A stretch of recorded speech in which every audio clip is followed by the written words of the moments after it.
everybody. Welcome to At the Bar With podcast. I am Brett, your host. As always, I have with me Stacy, and behind me on the big screen back here and on the cameras is going to be Patrick, streaming in from Sacramento, California. And today we have a special guest, Greg Moog. He's a big name within the Minneapolis music industry. Say hi, Greg. What's happening, everybody? It's a pleasure to be here. Thank you guys for having me. Absolutely. So being a bar, we're going to have to come up with a little cocktail, but Greg is drinking today a little bit of this stuff, which is probably my favorite soft drink of all time. We're getting crazy here. So that's the stuff you put in your car engine. Yeah, full strength. Antifreeze. Hey, Greg, just so you know, you're at the bar with podcast, and we're going to drink, and he's going to make cocktails. Yeah. But I think you're our 10th guest, and 8 out of the 10 have been sober people. Yeah. So we're off to a great start with the cocktail. Well, listen, I have a long and not so distinguished history of getting real bent when it comes to getting hammered, and you are familiar with this. We've known each other for quite some time, and so in my later years, as we're progressing, I'm trying to take care of myself a little bit. So, well, you said you had a couple cocktails last night, and I feel it today. A little bit, yeah. And I rarely ever do that. I had some beers last night, and my system is really clean these days, and so I'm feeling it. I'm feeling it in the engine today. Well, you pulled it off. You look great. Thank you. Thank you so much. Appreciate that. So we're going to do a little something, a little bit of a shot here, using Grand Marnier and Cointreau, and it'll be shaken, a little bit of a shot, so it's chilled. Not stirred. So it's not stirred, and a lot of people will have Grand Marnier either on the rocks or straight up, but we do a flash shake, and it's very tasty. It kind of takes that really syrupy, heavy edge off it, so that's what I'm going to do right now. Patrick, what are you drinking? Word. Same old. I got me the Golden State cider, mighty dry, straight out of the West Coast here, fresh pressed apples. And today I'm drinking Modelo, but it seems to be a little bit short because somebody was late, so I had to drink it. Yeah, it was I'm always forced. ready for. So I had to drink it. Yeah, That's the sound of happiness. That's the sound of happiness. But in the meantime, I'd like to do a little shout out to my friend Brad's daughter, Erica, that did some fantastic stuff for us. Did you see those pictures? Did you see those pictures? Yeah, you sent me the pictures of T-shirts. Yeah, we're in the merch business, y'all. Time to go on Shark Tank. And one will be coming. Brett will hold it up here in a second, but one will be coming out to you very shortly. Yep. I bought you one. Now this brings me back in the day, Brett, to being literally at the bar when Brett was pouring drinks. Yep. Yeah. Yeah, that was. You've known him that long? Oh yeah, I've known him that long. He was my bartender for many years. I think I knew you before I knew Patrick. Actually, if I'm not mistaken. Probably. Yeah, because I was at the bar at Fridays before you worked there. At that Fridays. Yeah, and your drummer worked at Fridays, Eric. Yep. He when we with Brett. We moved up here in Madison, and he transferred right into Fridays. That was his job that he transferred up to. I think Brett, nice. This podcast is a secret way of getting back into the bar business. No. Brett No. He needs he's like, I got to practice again. So what could we do to make an excuse for me to practice? I think Hooters is hiring. Well, I'm getting old, so my Hooters are getting bigger. So I'm definitely not. Your Hooters are turning into tutors. Yeah, not supportive of that. No, I heard a lot I'm of not those qualified. are closing. The Hooters, yeah, they're having a rough go. Mm-hmm. So. And in addition to that, I'm doing today one of my favorite beers, summer beers of all time, is the Fulton Lonely Shandy. It's probably the best shandy on the market. I think that the Leinenkugels taste a little too much lemony, more like lemonade, beer flavored lemonade, and this has got the perfect balance of beer flavor and kind of that lemonade flavor. So this is one of my favorites. Local brewing company in Minneapolis. So that's what I'm drinking today, and I believe My co-host is drinking Modelo, so let me get you another one since we had to wait for Patrick to Yeah, Patrick. to get here. Hey, life happens, man. It's all about my kids. It's all about my kids. Yep. They come first, you know. Yep, that's right. That's good though. That's That good is though. good. So Patrick, Yeah. what were you were doing a hockey game? No, my ex-wife plays hockey, and sometimes her games will end at like 4:30, but the rink's like half hour away. So she runs late sometimes, and I ref out there too. So I know how it can be. So Actually, 5 minutes away, but you got traffic out there in California, so it takes a half an hour to get there. Is that what no, it is? it's legit 20 minutes, 25 minutes, but you allow yourself some 30 for some of that traffic. I was yeah. notorious for jumping on the 405 during rush hour. Oh, that's not You're good. brave. How is the traffic stupid. up in Sacto traffic compared to down in the pits of hell in LA?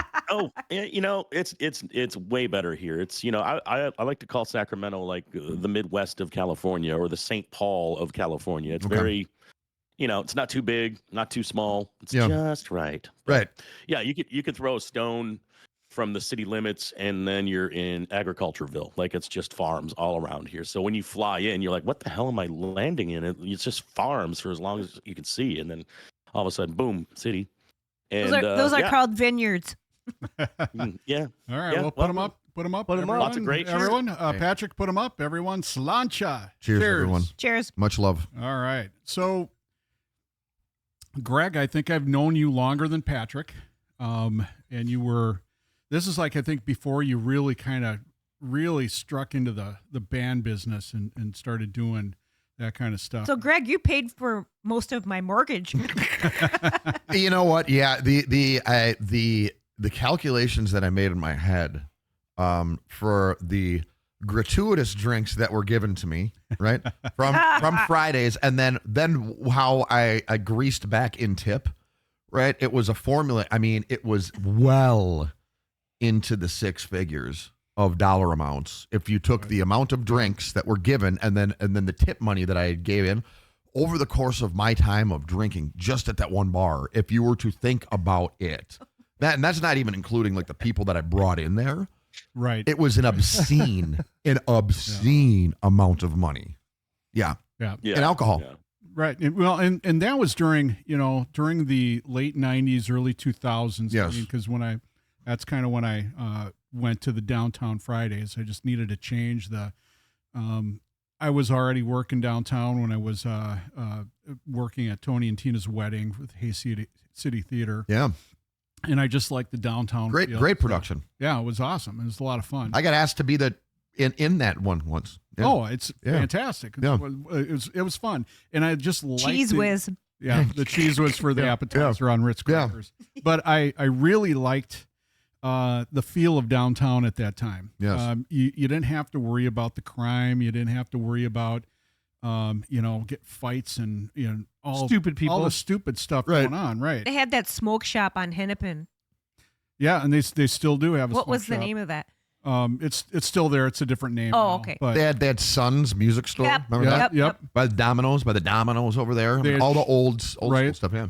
And I remember like Schindler's was down the street. I mean, Mhm. this is a long time ago. But I just love the feel, so I came down there. And I think right when I started working at Fridays, I got introduced to you, and it was Eric Day that introduced me to you. And then, we were all musicians. We all figured that out and then started hanging around. And then Eric was like, yeah, I know this guy. He's a 93X DJ, and he's going to be coming in. Yeah. And then Patrick shows up.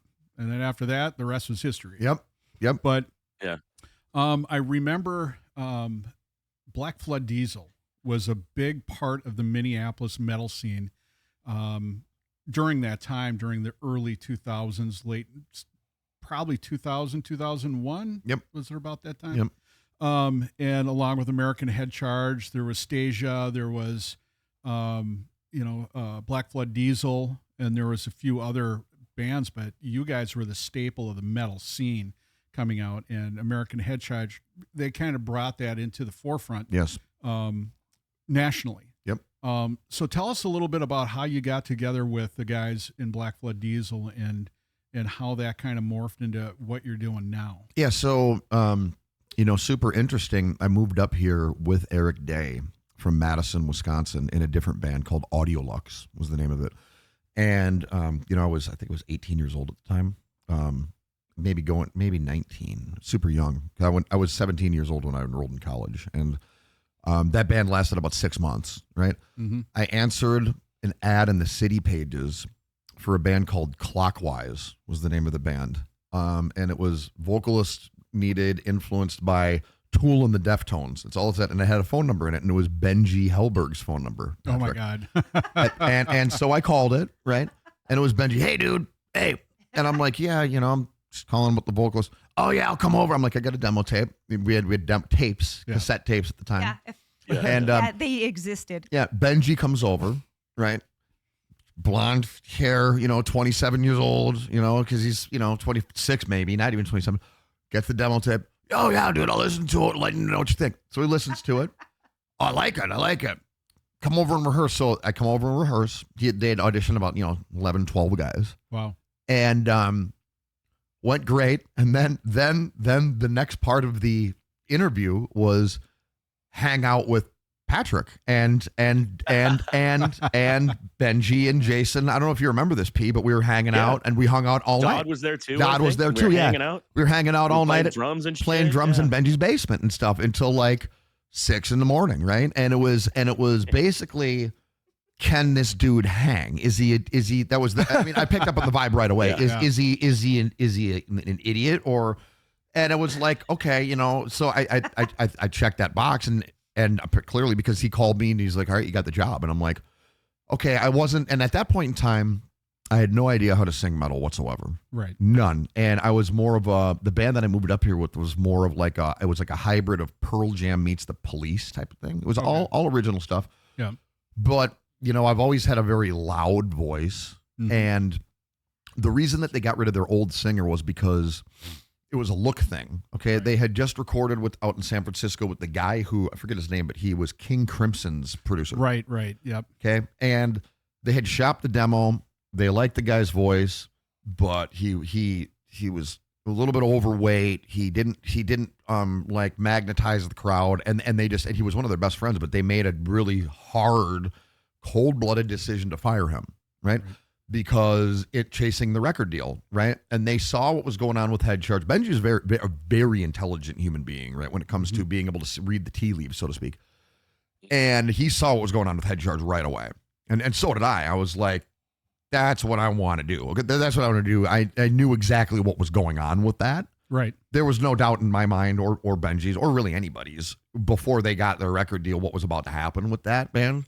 Like I saw them open or be support for Slipknot at First Avenue and Slipknot's first show, and they blew them off the stage. I mean, they blew Slipknot off the stage when Head Charge was a 5-piece still. Right. Okay. And this is no exaggeration. I've had other people I've talked to that are at the show. I don't know if you remember the show, Patrick, if you were there, but I mean, Head Charge, they smoked Slipknot, right? Yeah.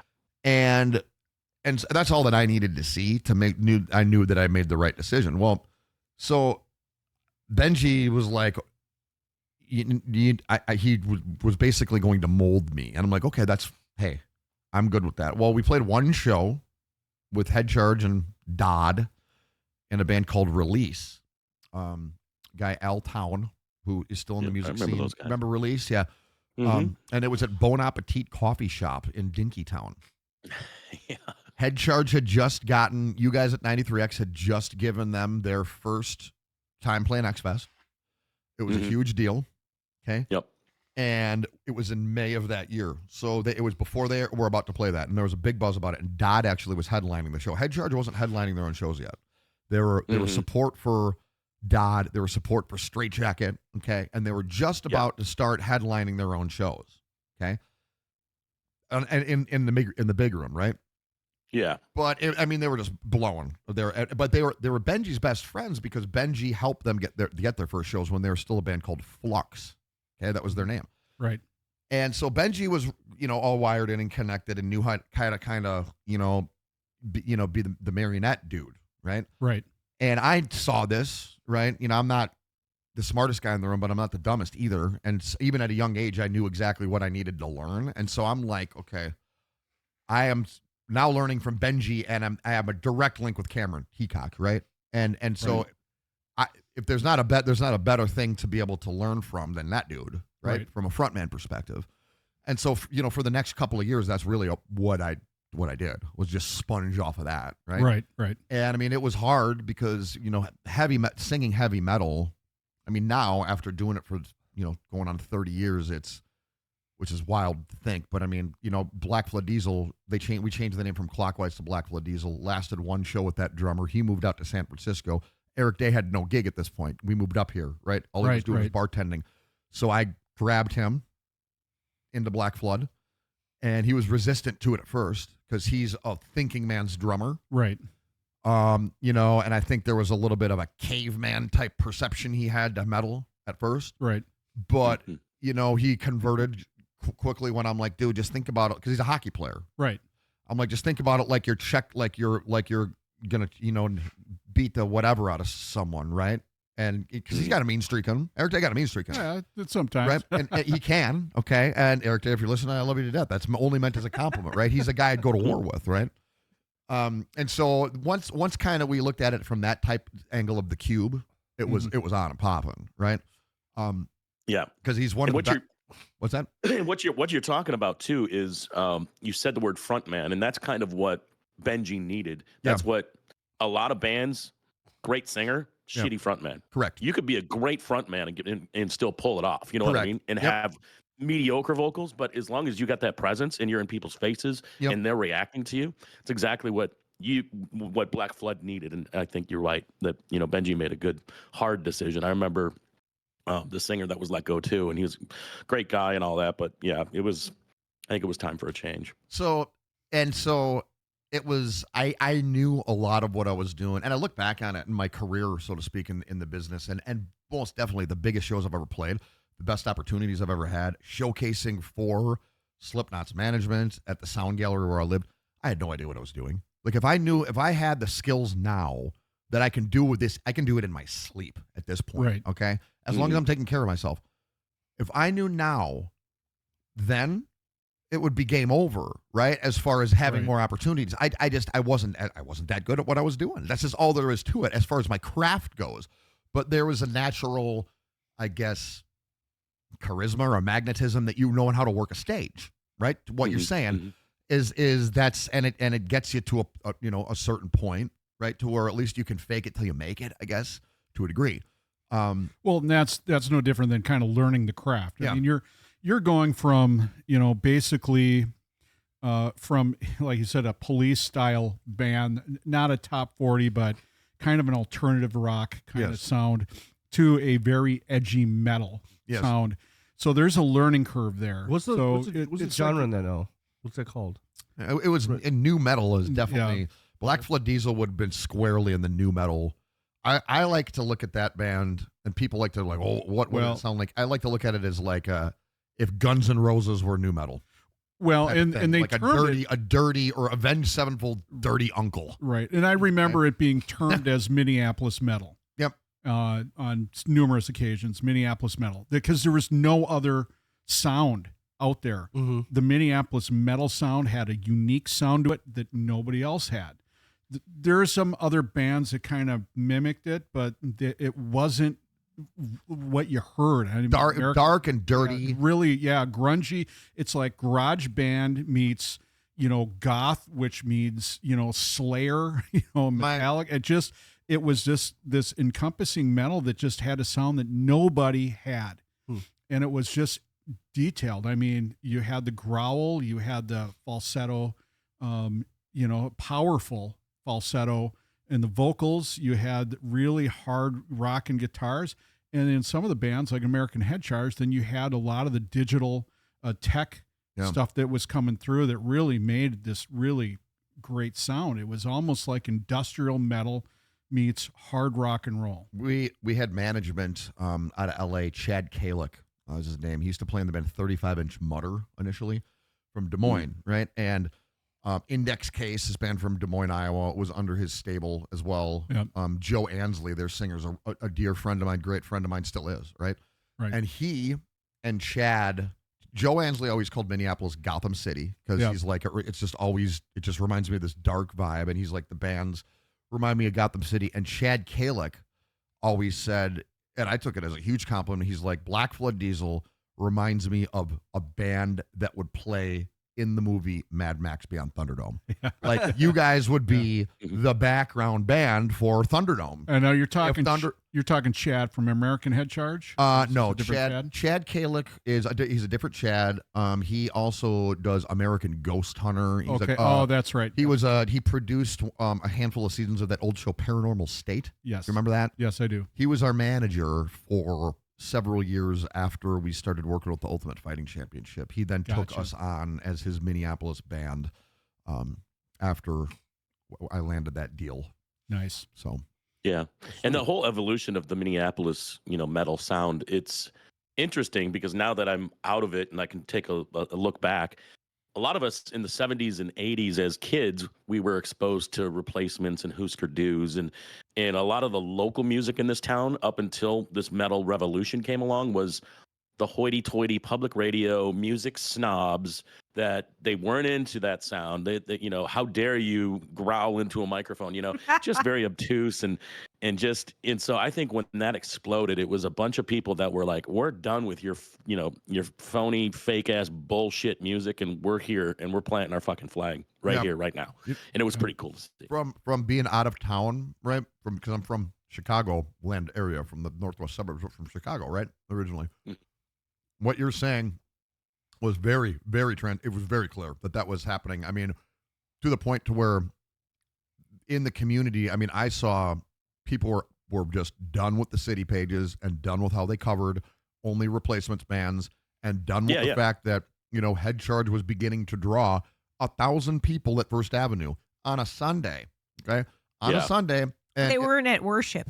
Yeah. And it took, two of these shows for them to give them any pub whatsoever. Yeah. And it's like, and why? Chris Bremenschneider from the Star Tribune finally started doing some articles. Yep. And I haven't had him on Loud and Local. And I think he kind of left there like a little feeling attacked, but I kind of just brought up to him on the radio, and I probably should have just reworded it differently, but I kind of came across as like, it's nice that you're giving us attention now, but this town has always been, hoity-toity, and their nose is sticking up in the air when it comes to local musicians, and and he'd covered that and done that, but he started to include us, which I think I made that point is like, thank you, you're doing good stuff for us now. But he was awesome. He did a piece on, he did at least one piece on Black Flood in this strip. The Pioneer Press was great too. And you're exactly right. They started to, but it was almost like, and I hate to say it was too little too late, but it was like when they did it, the boat had already left. You know what I mean? Yeah. There was very little meat on the bone, and they're like, okay, you can have a little. Here's a little. Because the industry had changed once Napster hit. It was all over with the crying. I mean, you gotta, and kind of, and we can get it. But what I'm trying to do now is to reinvigorate the local music community, right? It's weird because I mean, at that time, and I can kind of equate it, and we can get to this a little bit later to, Mini Beef Brian, his passing, that kind of all of a sudden set everything back. It was that was the that event right there. His death was the way that I look at it was absolutely the one event, the seismic shift on the timeline, right, for Minneapolis music, for our community, for our genre, that absolutely shifted the timeline. Wasn't there a tribute for that? There was a tribute for, there was the Head Charge guys, went off and did a tribute for quite some time. I don't know if we had a tribute show. We didn't play a tribute show for him in town, which looking back on it is odd because there was one for Chad's death. I mean, we were all young, and I mean, I know I was living with Cameron at the time, and he died when they were out of town, and I was living at the house, the Head Charge house, and I was the only one there, right, living there. And then everyone came back, and it was total chaos because the grief farmers, I like to call them, come in and want to be a part of. Oh, you were such a good guy. I'm like, dude, you don't. I don't even know who you are. Oh, you're such a good guy. And blah blah blah blah blah. No, it was. I go, who are you? Like, and then that I'm just getting hammered because I'm like, this is ridiculous. Then nobody really wants to confront the what's actually happened, right? And then nobody. We're never gonna know. We're never gonna know actually what happened there, right? As with any I guess here's where I'll leave that on that piece of it. As with any scenario that is controversial or anybody's passing that involves chemicals, okay? Right. You aren't, and then careers are on the line. You will never get the full story. Okay? Well, you'll never get the full story, right? I think was, that's a fair statement, right, P? You're never going to get the full story, and that's not an indictment or an attack on anyone, right? I don't have the full story, but what I will say is I don't believe that we ever got the full story. Well, right. But, but the thing is that struck me with his passing, it was like, everyone lived almost like it was back in the 80s. So you lived free. You spoke your mind. You were raw. You were genuine. You were you. You weren't hiding behind something else, different music. It was your own mix, your own, passion, everything coming through. And I think that death made everyone realize how susceptible they are to that. Yeah, for a lot of people, they just kind of backed up and out. It's almost destroyed. It literally destroyed the Minneapolis metal scene. How old was he? He was 27. Wow. It was a seismic shift because 27 club. Yeah, I was living with Cameron, and Benji left to take that job. Yep. And I had to get rid of Benji. Okay. Right. I had to get rid of Benji. And I remember Benji. That's a whole Benji. other dynamic there. It was And Benji's wow. band, And so- and now and- it's yours. And It's so now weird. it's mine. And so then here's the other thing too. Now I have to stand up to the head charge guys because that's about the third guy of mine that they'd taken. Okay. Right. And it's the guy I started the band with. And Yeah, so yeah. what am I, some punk ass bitch? Okay. Yeah, you're just the breeding ground for yeah. the next guitarist that they can tolerate. So- It's like, So all of these revelations come to me in my head, and I'm like, really, my friends don't care if my artistic career lives or dies. Right. I'm just some farm. Okay, I am not a farm. So I probably, could have handled it, but when I'm a kid, I absolutely, issue that one and come out and stick the rebel flag in the ground. Well, it succeeds to a degree. Okay. Right. And I don't need you. Now they don't like that. They don't like that. right. I never heard you talk about this. This is awesome. Yeah, they don't like that. Okay. Mm-hmm. And I don't give a shit that they don't like that. Okay. Now I'm headlining First Avenue. Now I have a deal with the Ultimate Fighting Championship first. Right. That they get one after the fact. Okay. All of a sudden the shoe's on the other foot a little bit, right? And it's highly gratifying to me. I find Mushroomhead Connection. Then they are you see what I'm saying? So I don't need you. Now I'm not saying You're making your own. I'm not saying I'm the plays, better right? band. I'm not saying that. It's not, and music's all subjective anyways. I'm not saying I'm better at anything, but what I'm saying is I'm standing on my own 2 feet. Well, you're Okay? making the plays. You're making the business decisions. Right. You're making the plays. You're putting the work in. Right. And they're seeing you succeed. Where they're like, well, we were on top, and now we're not so much right. on top. And I've heard that phrase before. what was frustrating about it to me, right? And I've gotten over it because I'm alive and healthy, and I have a new project that I'm so happy about, and I have a sense of perspective, right? And going through rehab 3 times, and all this stuff, and I'm not a tortured soul anymore. That's changed to a chemical, right? That is literally being assaulted by their demons every day. I'm not that human. Some of those individuals are, Right. okay, without getting into names or whatever. But for a long time, it really frustrated me because for whatever reason, this town just continued to make excuses for those guys. Right. Okay? Continued to make excuses for them and how they would screw, people over. And I don't think I'm talking out of town or out of character or whatever. And drugs are a horrible thing. Right. Drugs are a terrible thing. I Well, know wasn't those it- I know those human beings as people. And so this is why I'm going to call full circle where I don't think I'm talking out of turn. I know them as humans. They're very good people. Those guys are my best friends. But for years. didn't okay? those guys meet each other in rehab? Mean, and Chad did, yeah. Yeah, so And, I mean, and listen, Cameron gave me a so- place to live when I was homeless in the wintertime, okay? One of my ex-girlfriends kicked me out on Christmas Day. Oh, Cameron nice. gave me a place to live when I was living in the basement of the sound gallery, Right. okay? He's one of the nicest human beings I've ever met when he's clean, okay? Right. The dark copy that exists in all of us is very dark in that guy when he's messed up on certain chemicals, okay? And that's all I'll say. And so, that isn't me too. I mean, you guys don't want to see the person that when I'm using, crystal meth. You don't want to see that. Nobody should be subjected to that. And you lose all track of what really reality is, right? Right. So what I never understood about this town is that, okay, everybody's like, oh, who's going to take care of the business when head charge is gone? Who's going to carry the torch or whatever? Okay, so I do this. I accomplish this, okay? And you're still talking shit? Everybody's still going to talk shit, right? I'm still some AAA team. Dude, everybody can go to hell as far as I'm concerned, right? So that's kind of the stance that I take, right? And if, like we were talking before we got in there, I've tried to be Batman many times in my life, but if you want to paint me as the Joker repeatedly, I will gladly put on the clown paint and be the Joker and burn down the buildings. Okay, if you're gonna force me into that role, right? Like I've tried to be the hero, man, and it doesn't work out. It doesn't work out. If you're gonna continue to put on pedestals or make and really, what have I done wrong other than stick up for myself?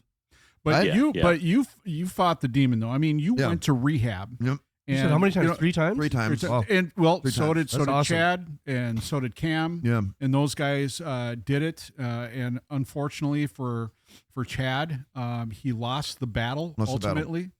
And then look at what happened to Cam.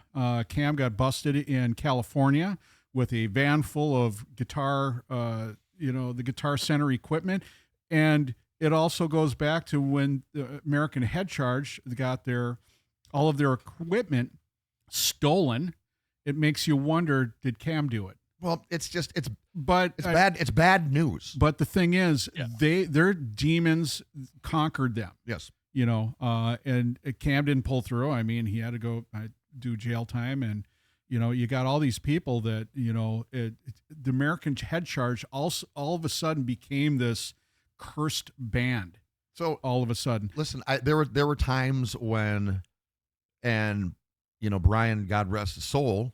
And I mean, there's not a doubt in my mind that he has been happy with how I handled his death. Okay. The whole thing. Cause I'm the big thing for me was, I'm like, guys, we got to just let the guy rest.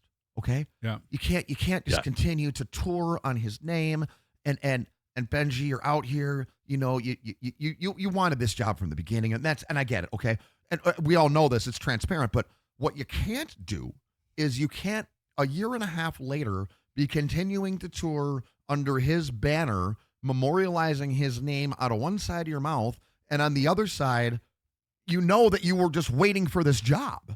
Like it's that it wasn't like when the call came in, or when, like, I'm not going to say you were happy that he died, but you were happy to get the job, and you didn't care about what circumstances it was under. Right. I mean, they're looking at it's like, well, he's dead, so we're going to ride on the coattails of his death, and it's hypocritical. It's for that long. Completely, yeah. For that long. Go do a tour on it, okay? But you can't do a benefit and then be done with it. Listen, when the whole story's not coming out, okay, you shouldn't draw the process out, okay? Let it rest. Let the guy rest, okay? You're not doing any justice or service to the dead man or the dead man's soul by twisting the narrative into something that serves you, okay? It's not your narrative. It is not your place to be able to twist anything about a dead soul that is looking for peace, right? Mm-hmm. I mean, that was my stance that I had, and that didn't go over well. So to your initial point about how that kind of caused a rift between me and my best friends. The Black Flood American Head Charge partnership on stage was a great fucking mix of sound. It was the two bands blended great together. That was done. Mm-hmm. Never again did we play together ever. And it screwed with the dynamic in the community. Okay. And it was the beginning of the end for the music scene as we know it. Well, and but the thing is, when you're looking at it from kind of the perspective from an outside, not an outsider, but somebody outside of that circle, you could already see. I mean, I already could see American Head Charge imploding. I mean, and I played with Wayne Kyle for 2 years, doing acoustic sets with him, and then we put up made the band These Days, and we we were doing that, and so I did a lot with him, and he came from American Head Charge, and he was almost the lucky guy to get out when he did. Because great dude. Great dude. Great musician, fantastic vocalist, great all the way around. He just, he had his other things he wanted to do in life.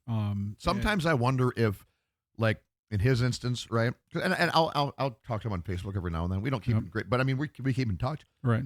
Sometimes I wonder if, like, I didn't get the record deal, maybe he didn't get that. Is that something was actually looking out for us? Oh, absolutely. You know what I mean? 100% believe that, because I mean, like when I say American Head Charge became the cursed band, they absolutely became the cursed band. You have,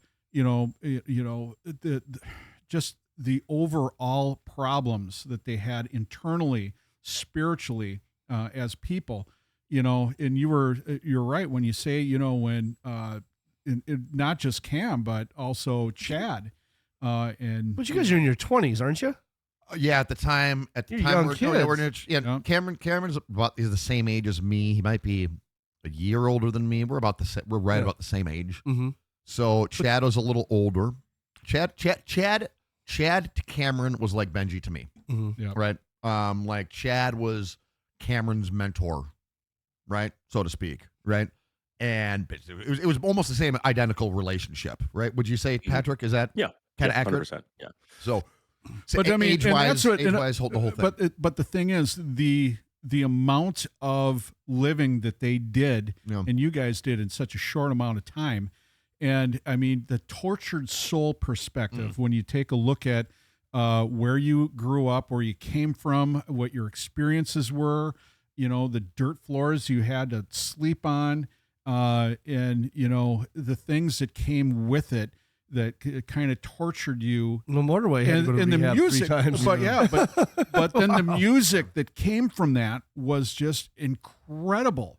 But the problem is that the tortured soul, they weren't able to get past that.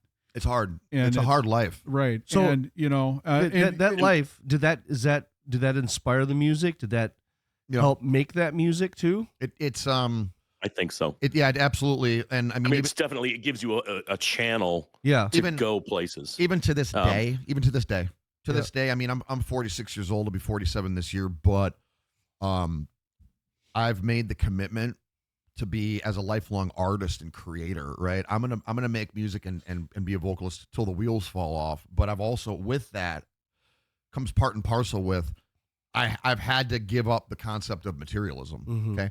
And the more like just part of my own belief system to be able to create and how your guys are discussing, right? Right. The sacrifice that you make is that, right? Because when you have possessions and you have a normal life and you have your things that are part of, the quote unquote matrix, right? You lose a cut. The only way that I write music is channeling, right? It's not coming from me. It's coming from something else, either picking it out that was already there, or like we had discussed, past life type of thing, or if it's a guardian angel, whatever, placing it in there. I mean, it's already out there in the universe. It's literally the pen is writing itself. Right. The lyrics are writing itself, or the musical, I'll pick up a guitar and, the song will come up. But I have to be open to the channel. I have to tune in the frequency to that radio station, right? Can you do that? And you've done that without drugs now, and you've done that without alcohol now. Yep. Let's talk to your 27 or 20-year-old self or 25-year-old self.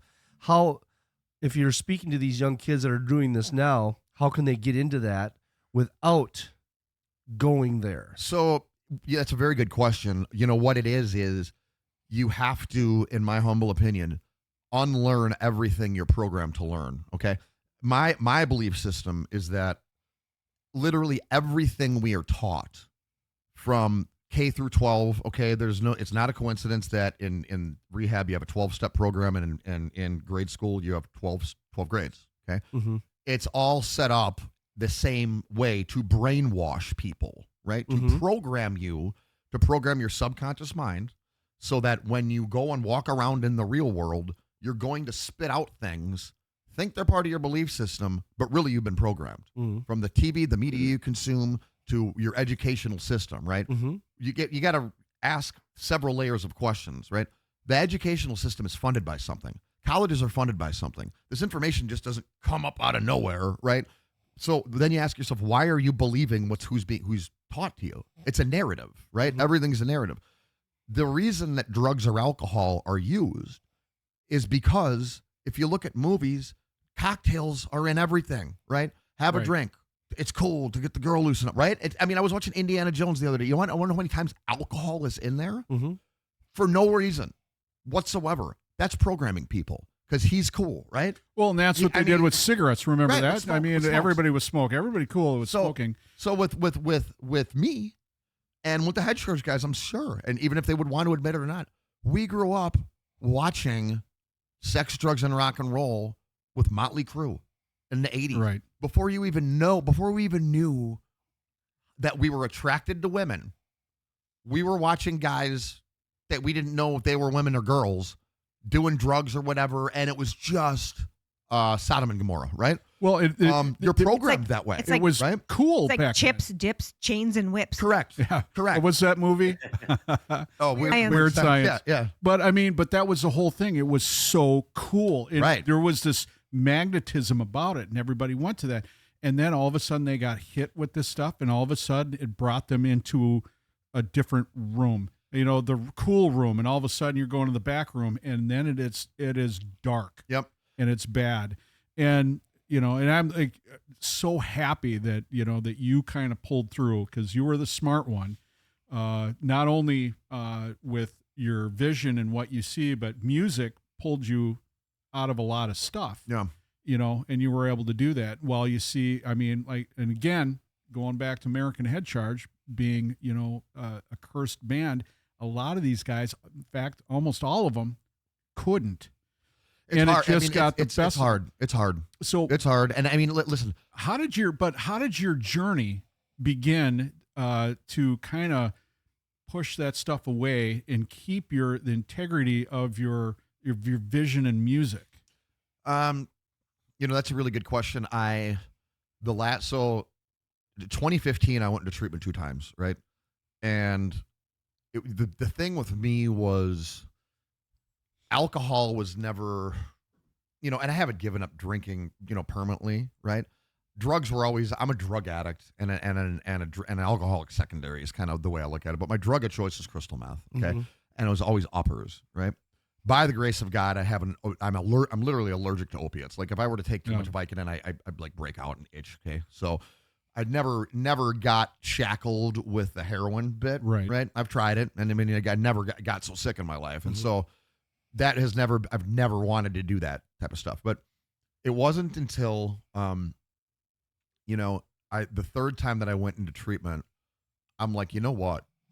I can't be using alcohol as my cookie, so to speak. Like I'm not doing dope, so I can go to the bar. Well, I realized I was going to the bar 4 nights a week, and I was, I don't socially drink. I like to get bent.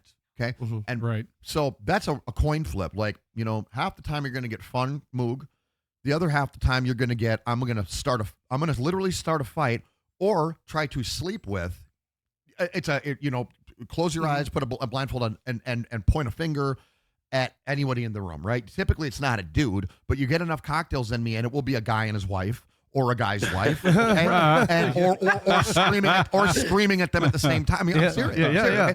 And so if you know me, well, when you put it like that, it doesn't seem like bad. Yeah, well, right. If you know me, it's kind of funny. But if you don't know me, it's like horribly offensive, right? Like really, really not cool, right? And the people that know me just put me to bed, and I'll wake up the next day sometimes with no pants on in the middle of someone's living room. The car's in the front yard. Yeah, totally, like that Lit song. I'm my own worst enemy. Okay. Yeah. And I'll be like, what'd I do last night? What happened? And hopefully the damage isn't bad. So isn't that bad, right? So but that's that's you almost have to search didn't have social media back then. Oh, well, it's That's like shit show. right. With film and stuff. Can you imagine? We're so lucky. So did you have to lucky. search the house for Polaroids and stuff? No, you know what? It was and like it's like right out of that movie Rockstar. Dong on need food. Do you remember that movie Rockstar? Yeah. Oh, yeah. I mean, it's like that. It's like all of a sudden, you have, Automobile. But I mean, you have the main character Leg. walking down the hallway with his Leg. ass cheeks out, Yeah. and not knowing what the hell happened the night before. Yeah, has no idea what day of the week it is. No, not at Yeah. all. So- And that's a real thing that Real thing. you went through. Real thing. And so the third time, it was in 2022. I was working for a company. It was an AA-based company, right? Roofing company. Both of the owners are AA, right? And they were just like, look, and I was honest about everything in the front end. And they're like, look, if you're ever going through problems, just let us know. And I wasn't written up or anything. I had no problem, but I was having problems. So I'm like, you know what? And I was doing dope too. I was sitting in an apartment in White Bear Lake. I was man. doing Yeah. dope in the dark by myself, but the dope wasn't the issue so much as the booze was. Okay. It really wasn't. I was going to work still. And at this point in time too, crystal meth is not what it used to be. I mean, now, but Right. back in the day when that whole thing started and when I got hooked on it in the early 2000s, I mean, it was homebrewed stuff with the Sudafed before the Sudafed ban got put into place. Mm. Now the cut is, imported from China and imported from Mexico, and it's got all this garbage in it, right? And it's not what it used to be, type of thing. Mhm. So I've been able to kind of tell myself that, right? You're not getting high the way that you think you might think Yeah. you might. Right. You might think you're scratching that The itch, but fentanyl thing going on. It might be your last snort. it dude, might, you know? Right, yeah. it might be the last one. So And the thing is, and thankfully, because I've had to bring people back from being dead numerous times, and I've lost so many people as a police officer. Thanks to Narcan. Narcan, right? Right. Is it Narcan? Well, even with Narcan, sometimes it's too late. But I've lost so many people on the street that I would call my people. yeah, Knew them by name, knew their stories, had dealt with them, worked with them for years, trying to get them into housing, trying to get them off of fentanyl, off the drugs. Yeah. It started out, it was, meth, and then it went to heroin, and then it went to smoking heroin. Then it went, all of a sudden, fentanyl came out. Oh my God. And they're smoking fentanyl. And I've lost so many people. I've found so many people dead, or that I worked on them, giving them CPR, and I couldn't bring them back. And, Yeah. and every time it would take a piece of me, yeah, and this is the reason why I really wanted you on the show, because a lot of people look at this stuff and they feel like if I don't know somebody that this is affected, it's kind of a wives' tale. Yeah. It's a fairy tale. It's not really. Oh, no. They just don't get the depth. Just of so you the know, things for all you that viewers, happen police out there. officers do a lot more than you think that you see yeah. on the news. Yeah, and man. you see on TV. I'm not just saying this because you're But- my homie, but I've always been Team Blue. 100%. I mean, like I've always been that way even before you were a cop. I mean, like you guys, you get a bad rep. I mean, yeah, whatever. There's, POSs in every line of work, Moog, right? Right. Moog's been an honorary Minneapolis policeman for a long Oh, time. No, here's a good story. I about that remember one. you Hor- wearing that Yeah, Minneapolis He's shirt. and I I had fucking Let's legitimate- hear that. I want to hear this story. Oh, this is great. Well, This you is said Dave Horvath, right? Yeah, Horvath. Oh, my one of our God. previous guests. Horvath. So He was on the show. So he gives me two of those things because I set him up on a date with my chick's mom. Okay. so he gives me two shirts. Yeah. Me, like the dumbass that I am, we played at the Urban Wildlife. Our van was parked at the Sound Gallery because I lived at the Sound Gallery. Right. Or we rehearsed there. I don't know if I lived or rehearsed there. I'm like, I didn't take off the shirt after, and I went outside This to is bring a Minneapolis police. a Minneapolis authentic police blue with Yeah. patch shirt. Okay. Well, of course, as soon as I walk out the door, a squad comes around the corner and sees me in it, Oh my God. and Yeah, immediately, and I go, this isn't going to be good. This is not. My literally. Like my stomach dropped and my balls came up in my gut. Like I'm like, this is not gonna be good. And the two dudes get out and they look at each other, they go, can you believe this? They looked at each other, they go, like, we thought we saw everything, and I got the long dreadlocks and I make up on, and they grab me and just throw me against the brick wall, right? And I'm like, I knew it was coming, so I loosen my body up, right? Whatever, so I don't. And they go, where the F did you get that shirt? I go, I'd make up something because I don't want to roll on Horvath. Right. And after the fact, he goes, you could have just told him my name. I go, dude, I'm not going to get you in trouble. I go, I don't know. I live in Lauderdale because I lived in Lauderdale at the time of the state fairgrounds. Right. I go, I found them. And the one that I was wearing, he goes, now this one's from an authentic chase. I chased a dude down and I had to go in. And he goes, so I got a little blood on it. Or I go, yeah, that's the one I want. We'll wear that one. Right. So I was wearing that one. Right. This authentic one that he chased the guy down. Right. Yeah. So and in my mind, I go, I don't know, man. I go, look, it's got a rip in it. I found it in the trash can. And I knew that I couldn't get hit with impersonating an officer because I didn't have a badge on it. Right. Okay. So these dudes didn't know that though. They're trying to get me on anything. So they have me in the back of the car. They have me cuffed for like 45 minutes. And they're like, you're not telling us the truth. I go, what the fuck do I have to lie to you about? You know, pardon my French. What do I have to lie to you about?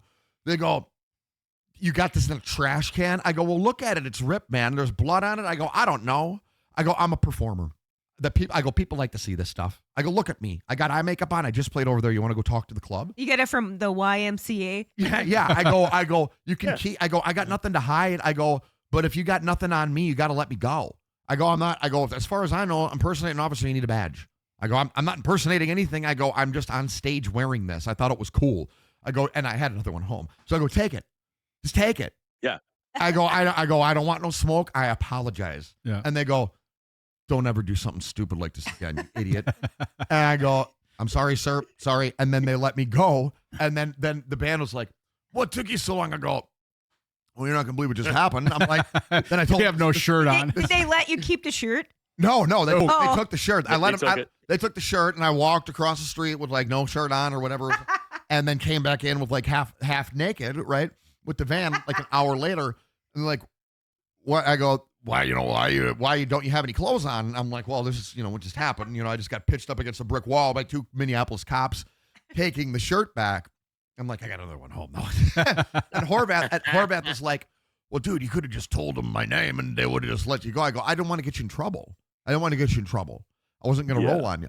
He goes, well, that's cool, man. That's cool. I appreciate that. And I'm like, well, yeah. I'm like, sorry, I was an idiot. I go, I thought I could make it across the bridge because that's all I had to do is walk. I go, I thought I could make it across the bridge. I go, I had a few cocktails in me and I just got off stage thinking I'm bulletproof. So, and clearly. So they go back to the station, they have the shirt in their hand and they go, God, look at this guy. He's got this shirt on and Dave Horvath is standing there going, hey, that's mine. Can I have my shirt back? I just gave that away. But I remember you guys played First Avenue main room and you came out with that shirt on. Correct. And the crowd went bananas. Oh, yeah. They thought it was the coolest things. Yeah.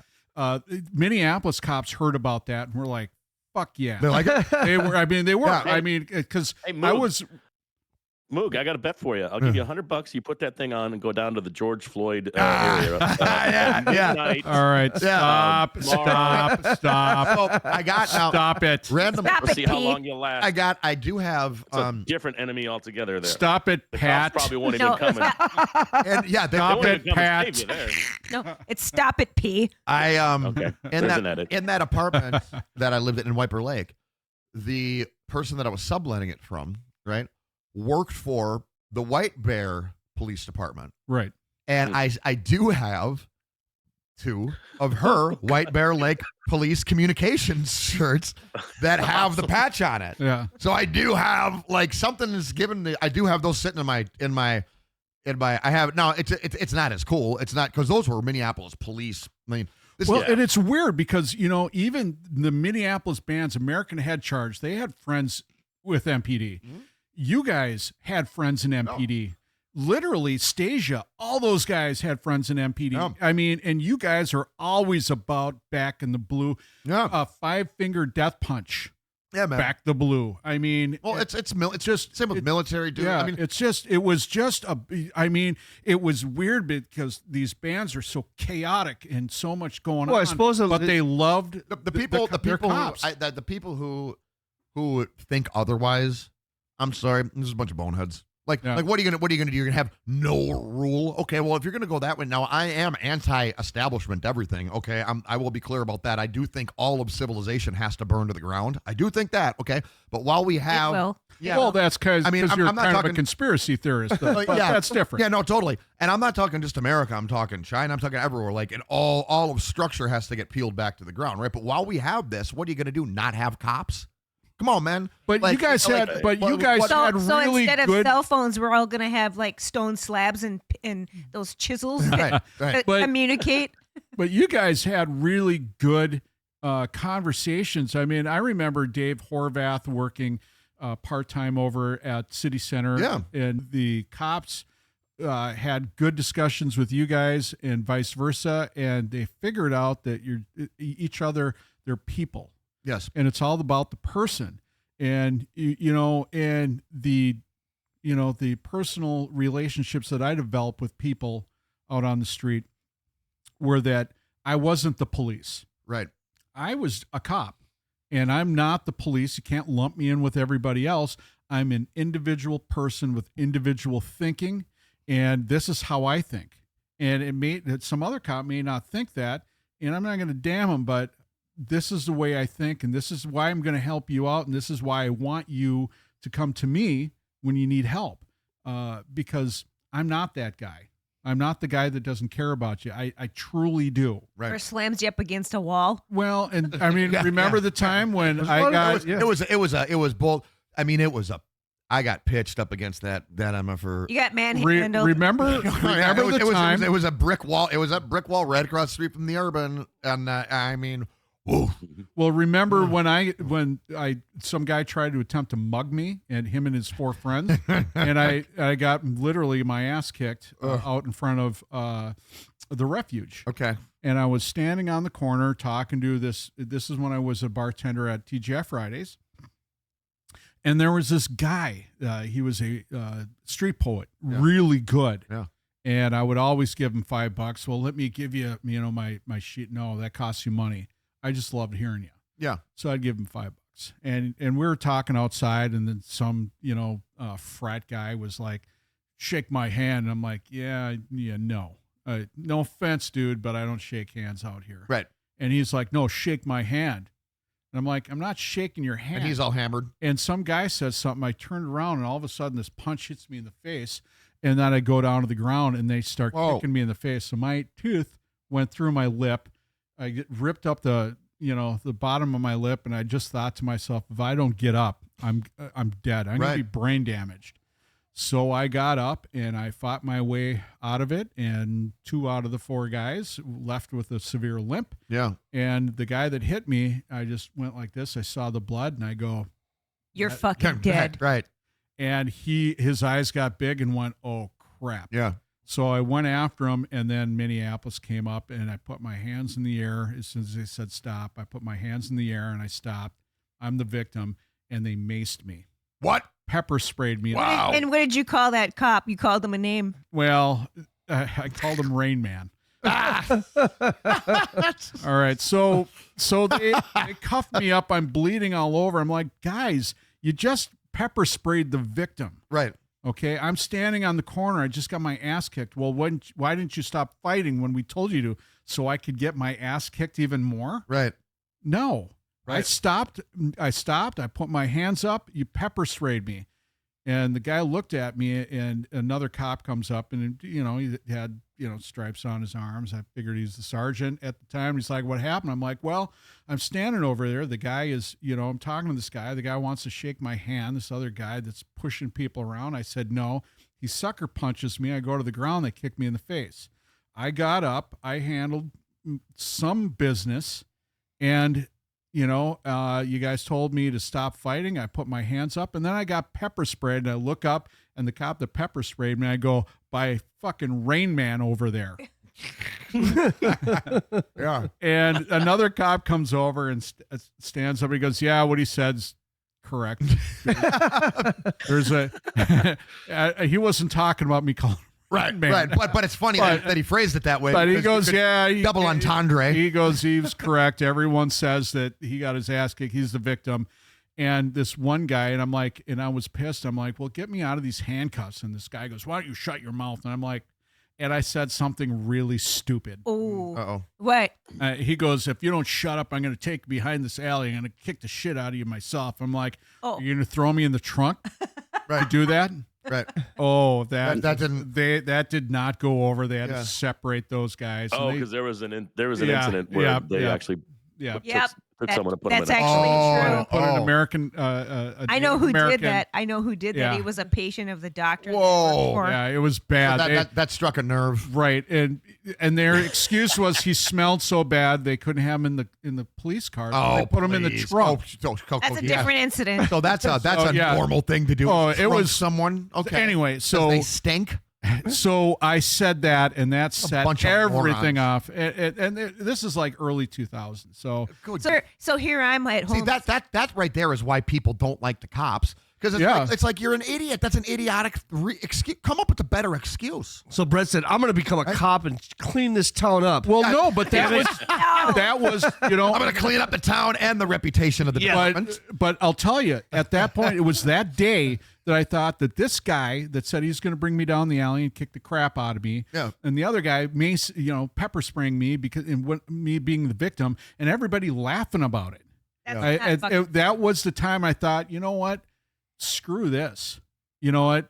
And I complained about it. I'm like going, and I complained to one of their supervisor about it. And I'm saying, that's a bullshit. And so the bottom line was, he said, well, why don't you become a cop and be the change? Yeah. And I thought about it. And this is Dave Horvath's boss that said this. And I went, you know what? Maybe I will. Yeah. But you should have heard the series of voicemails that I got, because they obviously took Brett to the hospital. He had to get stitches and whatnot. But I was sleeping at home, and I had my phone on silent, so I didn't know any of this was going on.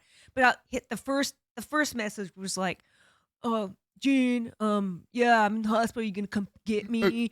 And then the next one was like, "Gene, I got no pain." Because they had to. Gene, I got no pain in my mouth. Are you gonna come pick me up to the hospital or what?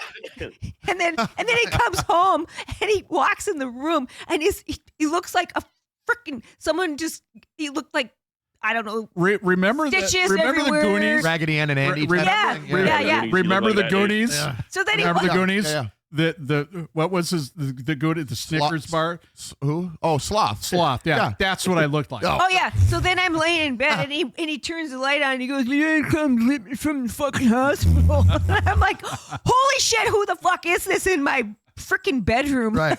Yeah, it was bad. Certainly not the black belt that you married. Did you try to? Well, but the thing is, there were 4 guys. Did you try to hump you? Did you try to against me? And I got jumped by 4 dudes. They did do kicking of the head. I was concussed, but I got up and took it like a man and walked away. So, but it went from, "Hey Gene, I'm at the hospital," and then it went. The difference is you sent 2 guys away with a limp. I sent no one away with a limp, and then the cops got there, of course, 5 minutes after, and I'm like, I don't know, it's 4 dudes. They got in a truck and they drove away.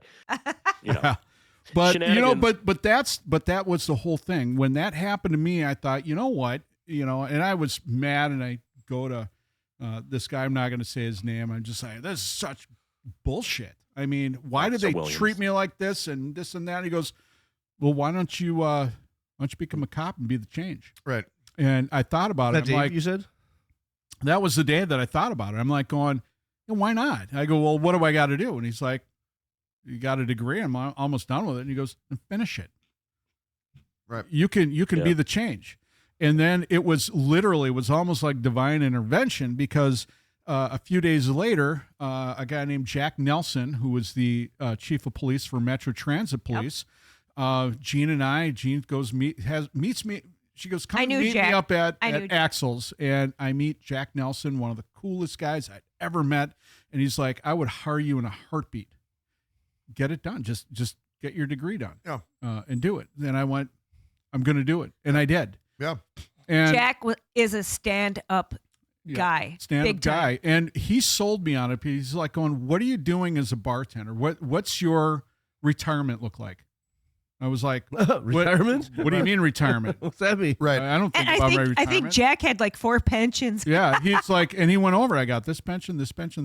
Oh, He goes, I'm going to make more money retired than I would ever working. And I'm like, how? Right. No way. How is that even possible? And he went over like all this stuff, and I thought, and he goes, what's your pension? I'm like, I don't have a pension. I don't even have a 401k. And he's like, you got to fix that because you're getting older in life and life is short. So you better figure it out. And this is a good way for you to do this. So not only did it become something that I could help change how the dynamics of things were going, but it could also help me, in life when I retired. So that was one of the reasons why I become a cop. But, there's so much more dynamics, especially with you guys, with the dynamics that you had with these Minneapolis officers. Yeah. They still talk about it. That's awesome. To this day. I love that. Yeah. And that's huge. That is a testament of the relationship that you guys had. It's awesome. I love that, because I've had nothing but respect for, the people who serve the community. There was a piece of time when, and there still is a romantic idea. I know I talked to you about, kind of following in your footsteps with that, going as crazy as that sounds about, being a police officer, because you can still be one if you want. I like and here's the thing. I like the idea of it. And here's why. There's a romance to it. And the idea of a brotherhood of serving no matter what it is, right. Of a team of men serving one particular cause. That's like what Stacy did. Yeah. It's a big deal. And there's a fraternity to it, right? Right. There's a fraternity to it. There is a fellowship. Okay. When you're in the meat grinder together, right? It's the same as a band, as musicians, right?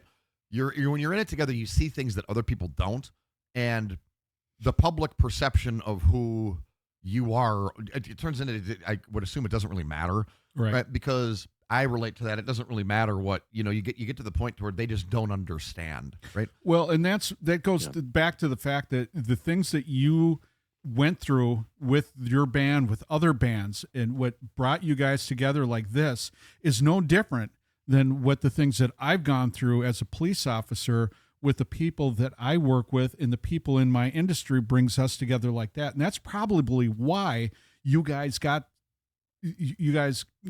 of built a personal relationship with. Yep. Because you come from the same fabric. Yep. It's just a different type of fabric. But you come from a brotherhood. There's the whole thing with with us and the head charge and the relationships with it and all of that. And I'm on very good terms with Karma and Benji. Benji came up the last Black Flood Diesel show. He came up and did Open Wide, the last song with us, right? Which is it was a very big moment. I didn't talk to him for a good solid decade, really. If I did, it was when we were all both messed up, and there was this weird animosity or this weird thing, and that's all been put to bed, right? And so he comes up and it's a full circle moment. It's the guy I started the band with, and then now he plays the last song with that band, right? It's really kind of poetic type of thing. The moral of the story, to your point, is that when you're in the weeds with your best friends, right? Okay, I don't care who you are. Messed up, you're gonna see messed up things that are highly traumatic. Yeah. Right. And at this point in time, I've seen everything in this life other than someone being murdered right in front of my face. Okay. That's the only thing that I have. Did you witness a birth?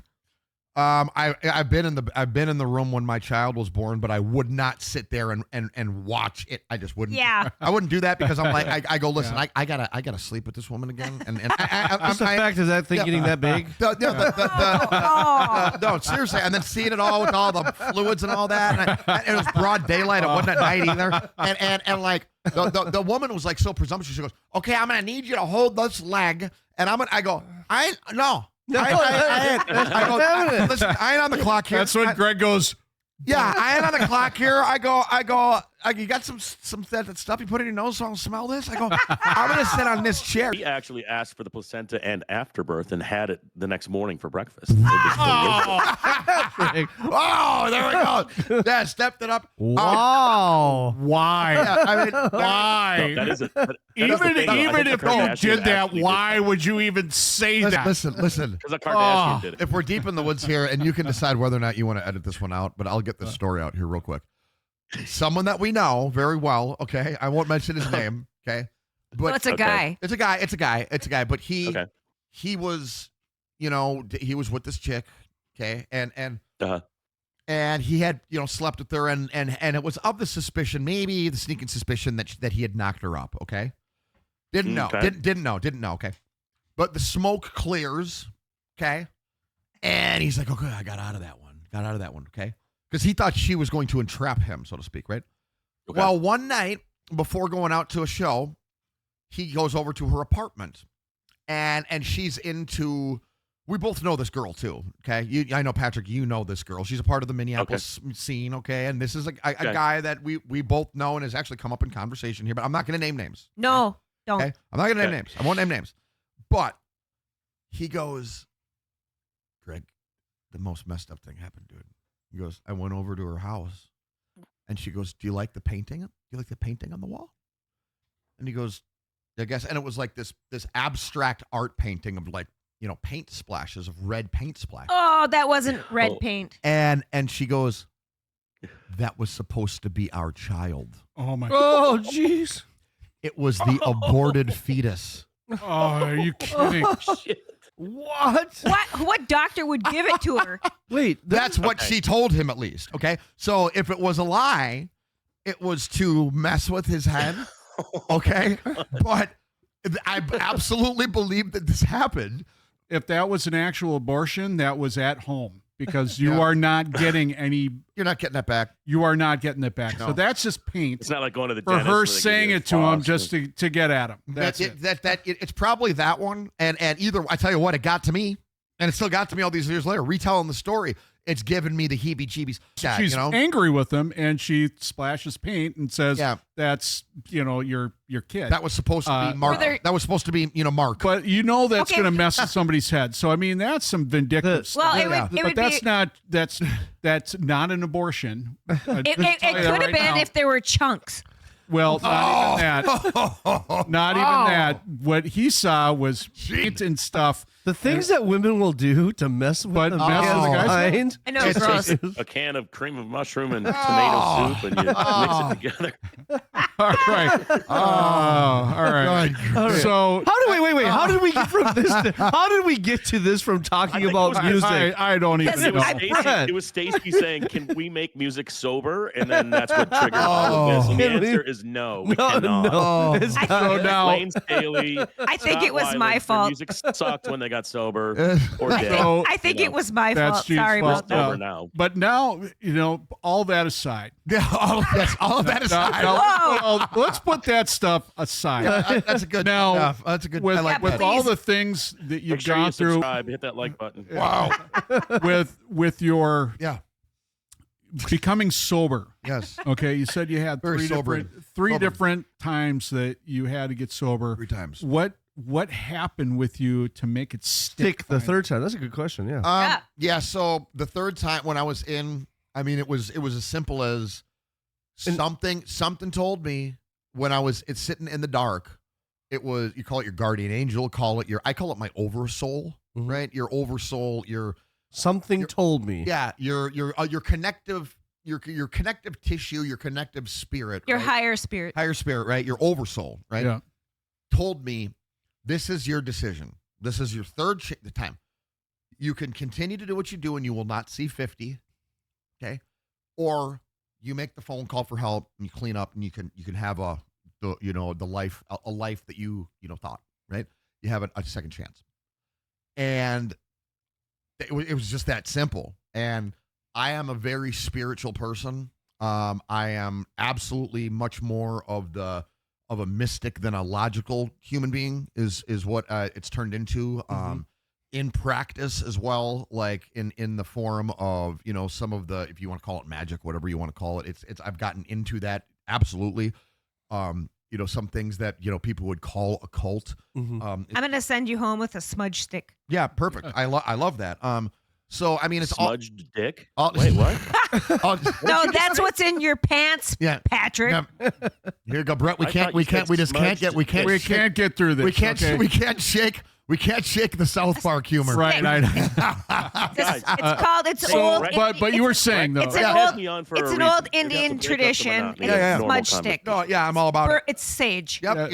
Wrapped with red twine. And for people that don't know, yes. it's sage. It's the Native Americans believe that burning that would kind of set the souls. It cleans at the air. rest. Word off your It cleanses the air. Spiritual disinfectant. But if it's not Patrick that are making comments, it's gonna be Gene. So we have it. But we have it from both sides. Yeah. But you were saying this higher power is telling you it's now or never. It's now or never. It's now or never. And so and what it was too. It also at that moment was the first of light bulb moments. Right. But you have a son to live for too. Yeah, correct. And that's always there. And I know, there's his mother is going through really difficult times now and has been for a minute, and so in the interest of privacy and her preservation, we won't get into that, but I will just say that is, it's an ongoing struggle, right?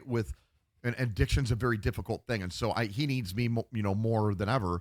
And so, failure is not an option, and I've always had that in my DNA. Failure is not an option, right? Right. And it served me very well back to when I was in high school playing athletics. I was a state champion, 3-point shooter, right, in Illinois.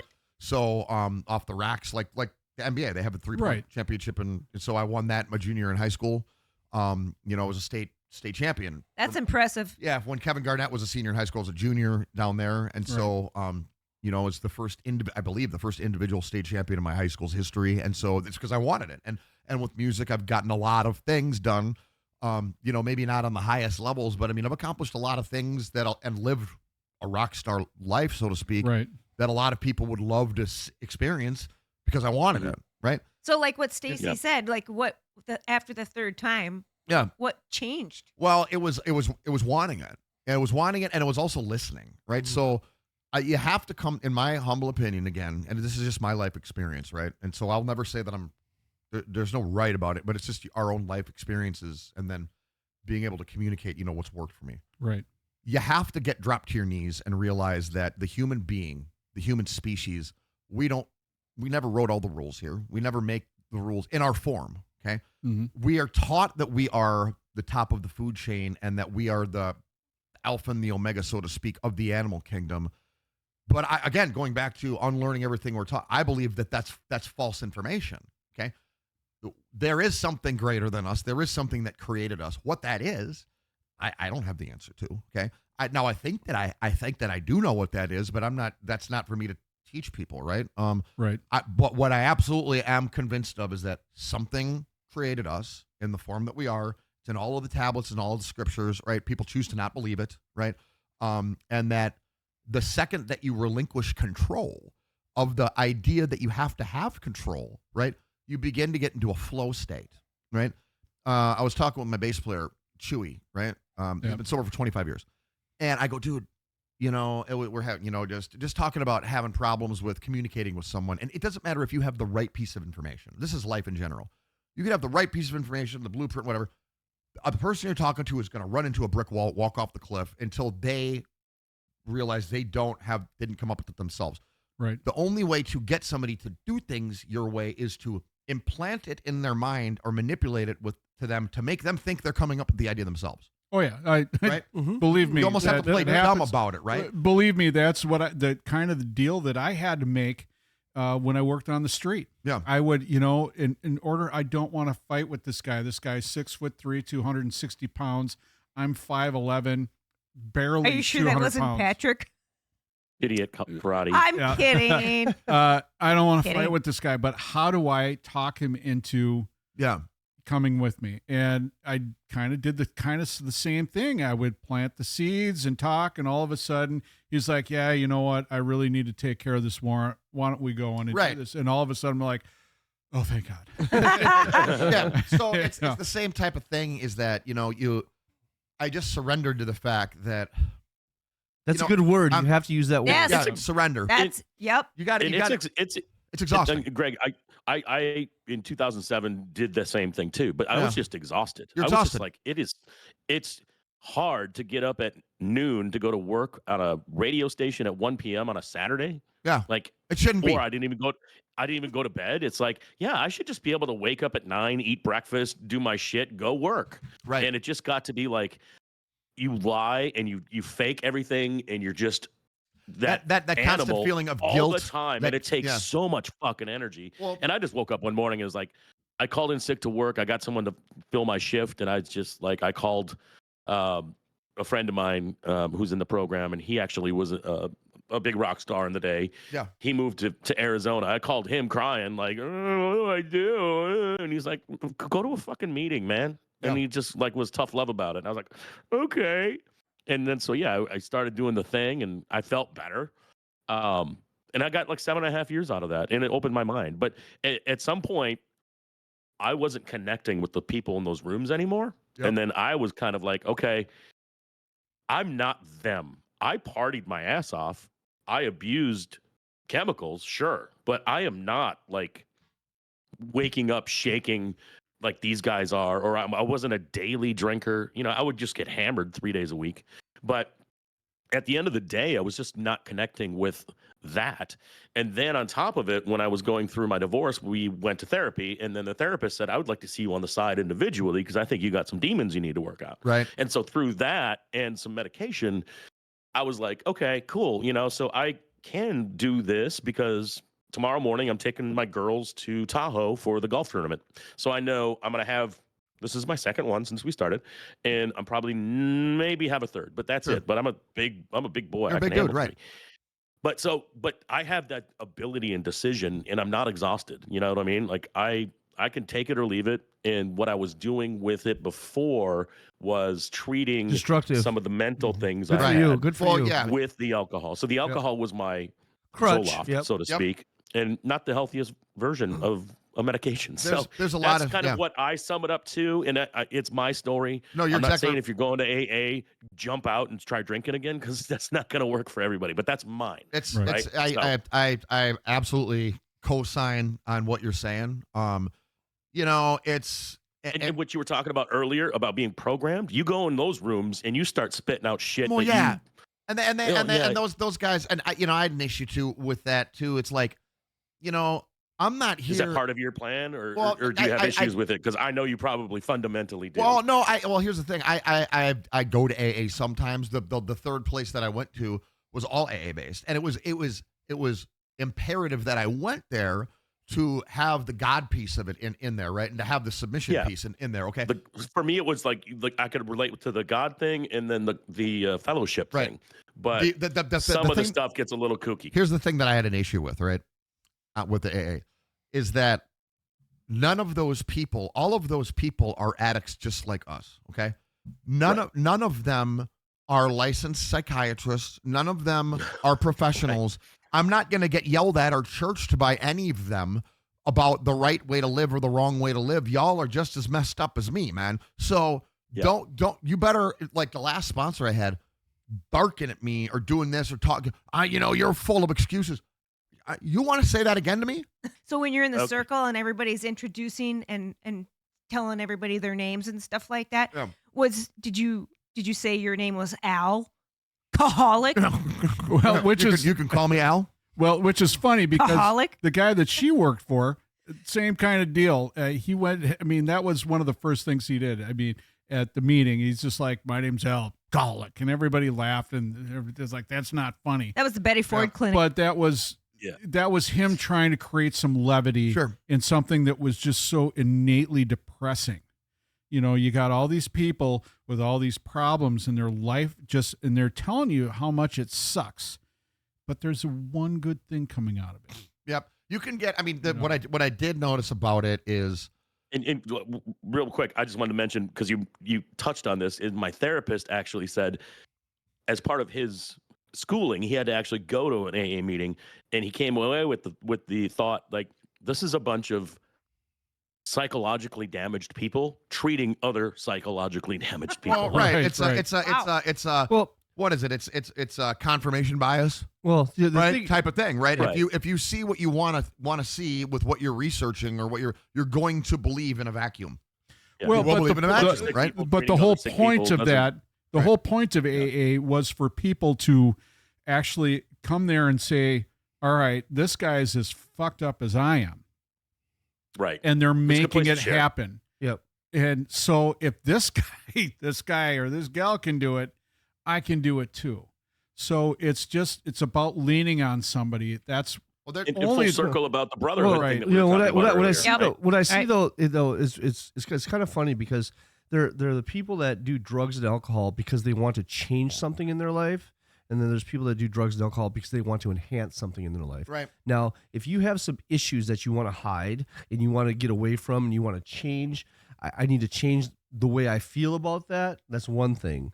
But if you've gotten to the point in your life where you know what, or some people just I just want to I want to become more creative, or I want to do this, and there's nothing really wrong. Now, alcohol is a very deep thing, and drugs are a very deep thing. Why people do them? Yeah. But getting there, I think as we get older, we get there and go, oh, you know what? I've already dealt with what made me do it in the first place, or hide from, or whatever that might be.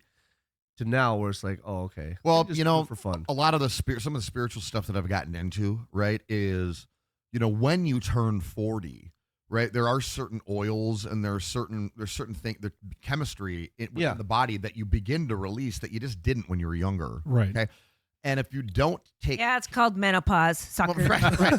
right. Midlife crisis for us. Yeah. guys. Yeah. If you don't take care of that, you won't, I guess, reap the benefits of it or harvest the benefits of it. But when you're younger, you call it immaturity, call it whatever you want. You're more or less bulletproof to a degree, right? You're absolutely. You're going through it. You're recharging. Right now, I mean, a hangover might last me 2 days. Yeah. Okay. Right. That And it's more intense than ever. right. More intense than ever. We It get leaves, older. We leaves get a wiser, scar. we get better. But back in the day, I can't fathom how we would go on 2.5 days. I mean, Right. and I would go see a band, maybe yours or whoever else's, on a Friday night. Yeah. And if I had that weekend off, I sometimes went to bed Sunday night correct. for my Holy Monday shit. shift. Correct. We'd start the Quest for Mayhem Yo, on 100%. Friday night. Oh yeah. On Friday remember night, that. and Two let her. different girlfriends. Yep, let her rip. Oh. Let her rip, and just let her rip, and You mean like diarrhea? it would go until No. Sunday night.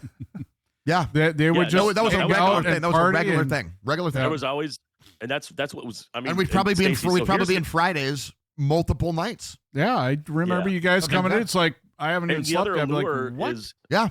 for a guy like me that just wanted to be a rock and roll DJ, and like part of it was, like when we're talking about being a good DJ versus a front man, like I just kind of wanted to be a front man. Like Right. I wasn't Remy Maxwell, but I was an okay DJ. No, you're but great. I wanted to live the life. I wanted to get to know you guys, and so seeing you play. Then there's the after party because you're unloading the equipment at the studio.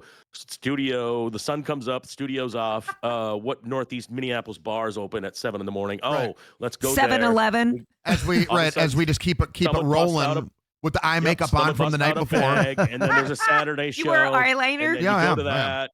And then it was fucking Liquor, but you're right, liquor, like, Lyles. when Can you hit all three sets of 2-for-1s? when you're 27, you can Yeah, fucking and do lean that. on But it.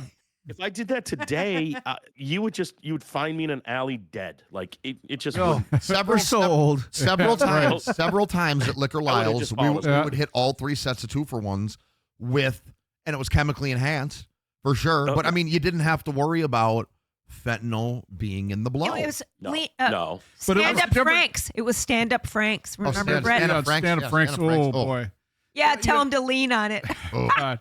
Well, I mean, and that was, but that's what I mean for me as a bartender. You remember? I mean, I was like there was certain avenues I wouldn't cross. Yeah, no, you were very And- milk and cookies, so to speak, when it came to that. You wouldn't go into the black. You wore the white hat. I would see it. I wouldn't condone it, but I would be like, Yeah. you do you, I'll do me. You But weren't demonizing us, but you wouldn't step into that arena it with just, us. That was that wasn't your bag. And a big part of it was for me. It's like the idea that you guys got this from Bob, that got it from Bill, that got it from John, that got it from Carlos, that got it from Juan. I don't even, what the hell is in it by the time it gets to you? Right. Baking soda? Probably, and some other crap. But and then, I remember being at a party, American Head Charge deal. It was after work and Eric Day, and I think you might have been there, but it was at the Sound. The gallery? The gallery. And I walked into the bathroom, opened the bathroom, walked in, and there's a dude sitting on the toilet, and he had just not going to the bathroom, but sitting on the toilet with a needle and the rig in his arm, and he was passed out. And I'm like, what the fuck? And I went out, and I was just talking about Horvath? Oh no! But I walked out, and it was top floor, one of the lofts. Taking strays. But it was on the top floor, one of the lofts, and I'm like going, somebody want to check, make sure this dude's alive? Yeah. And they walked in, and they splashed water, slapped him up, and sure enough, he came out. And I looked at that, and I was like, whoa. Yeah. I just got the heebie-jeebies. Yep. That's pre-Narcan. And I remember as a kid, they would try to put penicillin a shot in my ass, and I would freak out. Needles freak me out. The thing is, it's just the needle. There's a visual for you. I couldn't understand when I saw that. I was just like, oh my God. I was like, blah. There's absolutely no way that I would do that. And then when it became a cop and saw it, then it didn't bother me as much. But I would always say I don't understand why you're sticking something in your arm. You don't even know where it came from. Yeah. You're throwing it in your body. I don't get it. It just, it's just that was my worst. My worst was about a year and a half, or between a year and a half or 2 years of shooting crystal meth, and it was. You got fisted. Yeah. It was the. That's probably what it feels like. That's what it. Yeah. Well, there was within that time. I would. I mean, this is wild to even think too. Before going on stage, I would boof it or booty bump it. What you'd do is you snap off the end of the needle, right? You snap off the end of the needle, and you put a little, you cook up the rig just like you normally would, put with the dosing or whatever. You snap off the end of the needle, put a little bit of, whatever fucking Vaseline on it, and you stick it up your butt, and you shoot it right up your butt. Shut up! Right? Whoa! Right before going on stage. Whoa! And you want to talk about turning into Godzilla. Or King Kong, and see, well, and this is why that's crystal meth. Yeah, exactly. Wow. Exactly. That is like you're turning yourself into a conquering demon, right? Well, but that's the reason why I wanted you on the show. Vaseline, though. Yeah. But the thing is, this is the reason why I wanted you on the show, because you have seen the dark underbelly of life itself. Yeah. Where a lot of people that go through life, they don't have no experience. They have no experience. Yeah. They don't know that this goes on. Oh yeah. They hear about it. It's like a fairy tale. It doesn't happen. It doesn't happen. But this stuff happens, and I see it on the street, even further below where you're at. Oh yeah. I believe it's just before you get to the dark stuff though, there's a lot of fun. Like Moog, you gotta have some major rock star stories, and I do too, but I don't know if I want to discuss them. I do, but here's the thing: is I look at it as like after our show. Like, Moog, would you say like everything you've seen in a movie when it comes to like a band or a backstage has happened? I mean, short of the only thing that hasn't happened is Def Leppard mother-daughter stuff. That's it. You hear about that, right? How there would be mother-daughters on the tour bus with Def Leppard. Okay, you hear about that? Yeah. That's the only thing that I have not been involved in with the backstage stuff with the rock stars. So like, 90% of the time, backstage is boring as fuck. It's just guys sitting there hungover trying to fucking warm up a little bit. Listen, when it comes to the groupie lifestyle, and it comes to the big fake titties, all that stuff. There are women who proudly wear that badge. And they do kind of make the wheel go around to a degree. And if that's what you're looking for, but here's the piece of it though too. You have to, as the dude end of it, you got to hold up your end of the bargain. You have to look a certain way. You have to play a certain kind of music, and you have to be able to party. And it takes a toll on perform. You. It takes a toll on you. It's like I think Jenna Jameson said it about porn stars, right? She came out and she just came out and put basically all men on blast, right? Men being like, oh yeah, I want to screw that porn star so hot. And Jenna Jameson came out. She's like, what makes any of you idiots think that you could do what these guys do? For one, none of you could screw on command. None of you could, for one. For two, None of you are hung like these dudes, okay, at all. Yep. For 3, you couldn't go for 30 seconds with any of us, okay? Let alone for, Because of the hot factor. for however long this scene is, right? Like, Right. you all talk so much crap, and none of you could even do this. If we got you in a room with any of us, you would be the like scared. You'd be a puddle. Yeah, you'd be a puddle. You'd scared puppy dogs. Going Well, men, back to we have when to have you our met egos. Benji. Right. Or Going back to walking when you into met one. Benji, can you hang? I mean, that was it. Well, this like, is- right, you it were was trying not to be a porn star. Well, this- right, in a right. sense. Well, this is the same thing as the martial arts world. I can kick anybody's ass, and I'm the baddest. You know, it's like, no, you're not. Right. Like, it's like the scene. I always relate it to the scene in Billy Madison. That Veronica Vaughn is one hot piece of. I know from experience. No, you don't. No. No, you don't. Well, I know someone who did. No, No, you don't. No, you Like, don't. and then he just calls. I was like, no.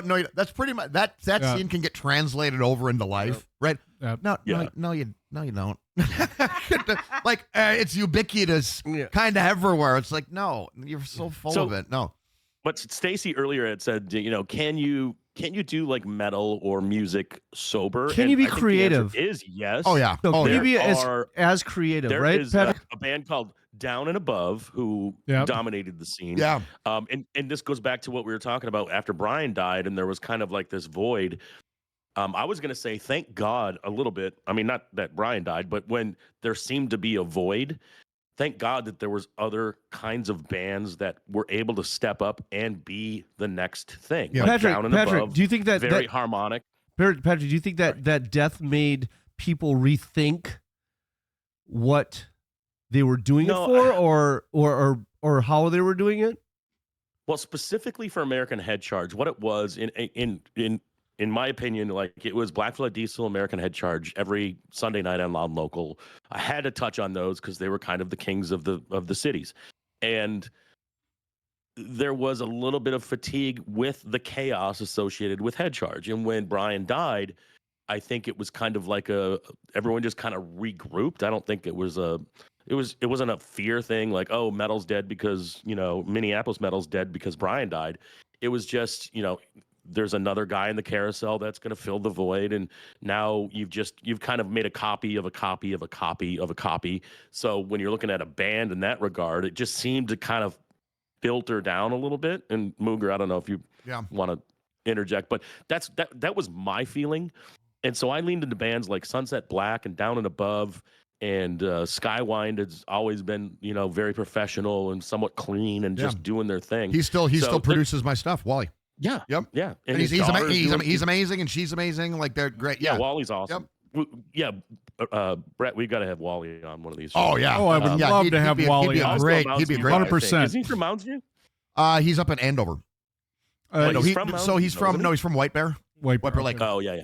Well, that makes Right, sense. Wally, White Boy fish. Okay. No, but to that point, like I can only speak from like 2007 to 2010, and then I was out of town in 2011, so I don't know what the scene happened. Honestly, I have no idea what the hell the scene is like nowadays. But when I left, I felt like there was a slight decline, basically because the new metal wave was dying nationally, and Head Charge was at that point in 2010 kind of done. Cameron just up and disappeared, and Chad was like left hanging, and so when I left, it was kind of in disarray, and bands like Black Flag Diesel was still doing their thing, but I think we all just kind of aged a little too, so we weren't those kids going out to shows and doing our 25-year-old bullshit. So then, things just kind of it was a wave when we wrote it, and I think when it was over, it wasn't a bad thing. It was just a wave. It happened. It was great to be in a part of it, and then we got off. Yep. We got off the ride. It's no different than the hairball bands of the 80s. Yep. They rode wrote it for about 8 years, and it was done. Yep. And the Minneapolis sound went for about the same amount of time, and it was done. Yep. And you got there is an 8-year cycle to that. It's country radio does that too. Country gets hot. Yep. Hey, so is it a genre? Is it a genre thing that people change genres, or so? So let me ask you. It's just a cyclical thing. Okay. Yeah. So let me ask you this. You obviously genres evolve, and there's more genres coming out of genres in music, right? So that the death metal wasn't back like it was back then. where is it now? Where is it going? Where is it going to? Where is it at right now, and where is it going to? So now is a really interesting time in music. It's an odd time in music because of the I don't know if the advent is a good way, or the thrust in of AI, right? Sure. It's really screwing with things, and it's really screwing with people's perception is reality, right? With everything, and so it really doesn't matter what's happening. It matters how people perceive it, right? And so, a guy had an interesting reel the other day, or an interesting YouTube thing the other day, and it's like, listen, it really doesn't matter.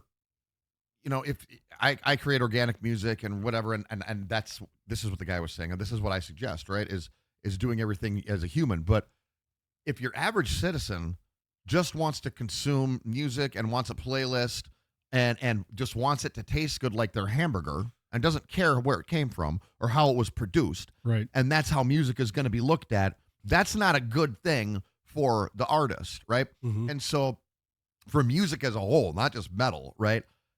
We're in a really kind of an odd spot because I think it's kind of an ominous, there's an ominous cloud in the air that I see kind of just reading the tea leaves and looking into the future with how people interact with each other on a human basis, okay? Mm-hmm.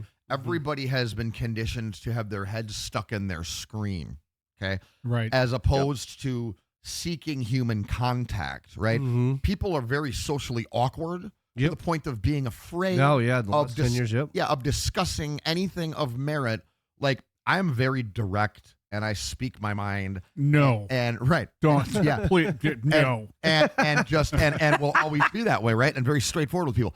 And as the days go by, that is extremely intimidating for a lot of people. It is. Okay? It is. And it's not because I'm some big intimidating. No. Just talking truth. It's because human beings, if you don't practice something, you become out of pocket with it, right? Right. Well, then you become afraid. You can become afraid, right? Right. Because it becomes foreign. Well, that's what the screen has done, and I believe it was the intention all along. Well, look at it now. The intention all along because it provides separation. It provides separation. The key tool in dividing and conquering. I think it was someone on a podcast, which is also like this long form thing when you're talking about social awkwardness. This is, I think, why podcasts work, because you develop relationships with the hosts or the guest, and you want to sit there in private and watch it. So that's kind of a good thing about it. Yeah. But the bad thing is if you were a kid and you went to somebody's house, you didn't talk about politics or religion, or same with the bar back in the day when we had bars, you wouldn't bring up stuff. Now you've got Twitter where that's all it is. It's so fucking annoying. Yeah. And people can bring up things that they don't really want to bring up with anything else. Well, you know what Greg it said, you're behind a screen. You have this map. And everybody turns everything in. What drives me nuts is I call it the yeah but. Yeah but people. It's like I'm not trying to argue with anybody about anything. Okay, I'm stating my perspective on things. Nor am I, I'm trying to kind of basically tailor my outlook on life and my belief system to a point to where you can't prove anything that I'm saying is right or wrong. Yeah, okay? but right. But there's always going to be people who come in and say, well, yeah, but it's like, first of all, what good does that do anything? Okay. I'm not asking for, if I wanted your opinion, I'm also keeping my mind open to things. Okay. So I'm not saying I'm a closed-minded individual, but if I wanted your opinion or if I wanted your perspective piece on anything, really, I would ask you for it. Okay. I would ask you for your advice. I don't need you to come in as like the jack of all trades philosopher on my outlook on life to but it, right? It's like to me, that's like, I've tailored this very simple outlook on life. It's like a battery, right? There's the positive end and the negative end. Well, there's the creators and the parasites, okay, in this world. And you can either be a creator or the parasite. The parasite is a shark. So it's a shark swimming through water, and those parasites that suck onto them and just swim around the ocean with them. Or the worm, I'm really a Smurf. The tapeworm in your system, whatever it is, okay? Yeah. And so you can wear either hat, right? So what do you want to be? Do you want to be the but that's the parasite, basically the psychic vampire off of the person creating the perspective, right? Or do you want to be the perspective creator, right? It's our choice on a day-to-day basis, right? I don't know if you've ever seen this on. I've seen it a few times on Facebook, so maybe you guys have seen it. But there's this Helen Mirren quote about why you should argue or not argue with somebody. whether it's hers or not, or it's just a made up meme or some bullshit. Nice prostate you got there. Small bladder. Small bladder? Small I've only bladder. had to go once. He's gone like 6 times. But I'm just saying. He's thinking of you, Patrick. He's thinking of you.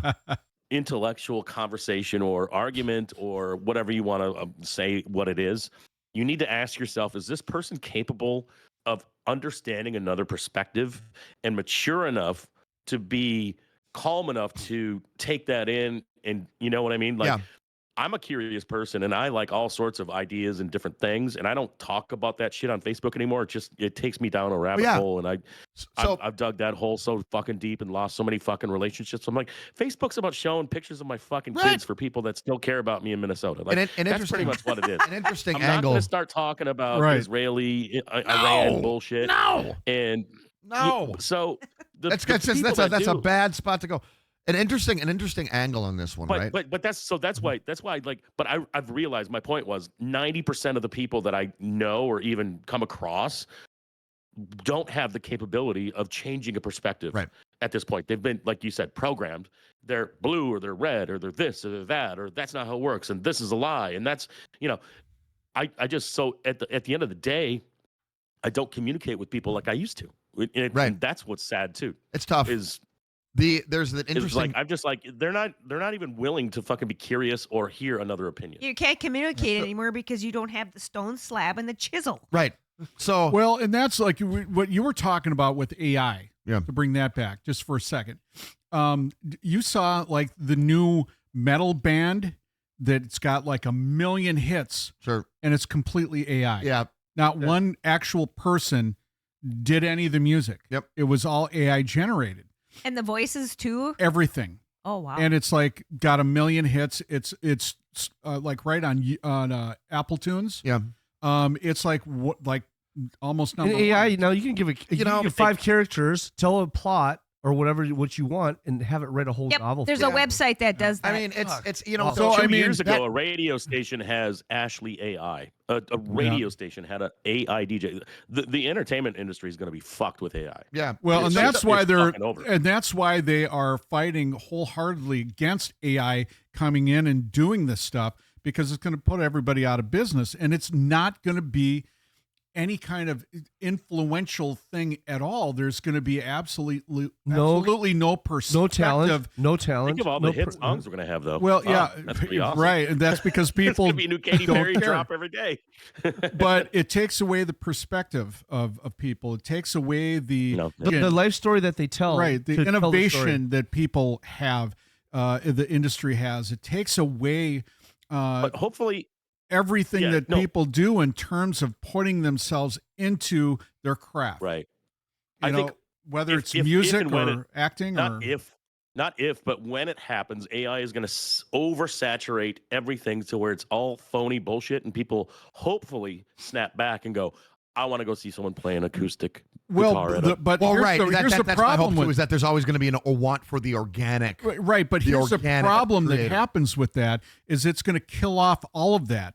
So by the time people are like, this is a bunch of shit, nobody's going to be doing it. It's going to be gone.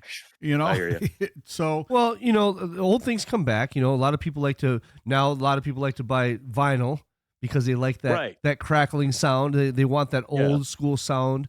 And Greg had said that earlier too. It's faceless, and it's just now we just push a button and we get our music instantly. But I appreciated going to the record store, getting the record, opening it at home, looking at the credits. Kiss records used to have fucking tattoos in them. Yeah, and there were. Well, it's just like reading the book though. Reading a book to compared to listening to Audible, whatever it is. It's like people want to have that tangible, but that's our generation. That's going away. Yeah.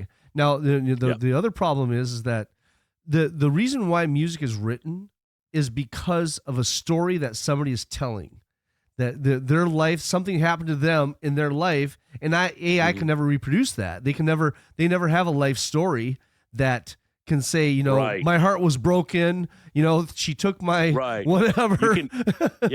Right. And that's what Blake Shelton had said. That was, it was on The Voice, but I didn't even realize it until I watched him when he was a judge. He's like, country music especially is about telling a story and being authentic and very genuine.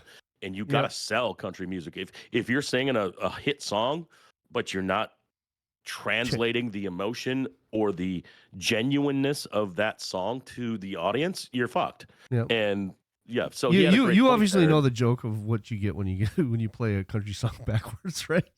Yeah. You get your wife back, your dog doesn't die. There's only two kinds of music. It's country and western. But, and then again, coming back to having, Greg on the show, it's about showing real life of a rock star. Not even just a rock star, somebody that comes from, meager beginnings, that's working his way through and decides that, I want to create something that's my own. Yeah. Something that's coming from me as an artist. Yes. And Greg is doing a couple of things. Sorry, Brett, go ahead. And part of that is that a lot of people out there that grind every day, and their kids grow up thinking the same thing. They go to college and all they see is they never see kind of the undersided things that you have to give up in order to do something that's truly about you. Well, and here's the thing too, is that if you want it to be good, if you want the music to be good, right? You have to sacrifice something to the gods, so to speak. Yeah. You got to do it. And that's a story as old as time, right? Nothing comes for free. And then the deeper you go down that rabbit hole, okay? Like, I don't know how closely anybody watched the Sean Combs trial leading up to it, okay? Or the Epstein stuff, all of that stuff, right? Okay. Without getting too that shit, we never we didn't party. No, like that no, we didn't party like that. That's fucking clear. What I'm saying, we didn't do that. We didn't do any of that stuff. But what I'm saying is that I never peed. Is on that a the deeper that you get down, I absolutely do believe that the higher in the entertainment industry, the more success that a person gets, the more effed up stuff you have to do and sacrifice. Okay, yeah, right. Like the child trafficking, the sacrificing. Correct. Yeah, all that stuff is real. That's all real now, and it starts at the basic level of pain and suffering. You have to go through and sacrifice that to the gods. Mm-hmm. Okay, in order to get the music back, right? If that makes sense, you have to give up. You have to put blood on the stone here in order to get the music down, fed to you. Mm-hmm. If that makes sense, you can't just I'm going to be in music and be cool and learn. Nobody cares. No, nobody cares about the scales or being the best. But that takes years. What they care about is the sacrifice and the guts out there. Right? But that takes years of sacrifice, years of playing. People don't get that. But the thing is, you got it. But people don't have the balls to do it. It's too long. Okay? It's not. They don't have the balls. Yeah, but after 30 they don't have years, the balls to get it to actually see the dark side. Yeah. But actually, after 30 years, you've done things after 30 years of music. I just listened to your track with White Cross. Yeah. I can't. I mean, I'm still trying to wrap my head around it. It is so incredibly good. I appreciate that. But that's the whole thing. You have a progression of footsteps that you've taken, of things that you went through in life that have given you that perception of how you wanted to become, the person you wanted to become, the musician you wanted to become, the singer you wanted to become. And now you've got this. I mean, I haven't heard anything this good in a long time. Brett, so tell us about that. But wait, real quick though, what you just said is that even though he made it to that point where it's so incredibly good in all of that, even in the music industry, it still might not be global.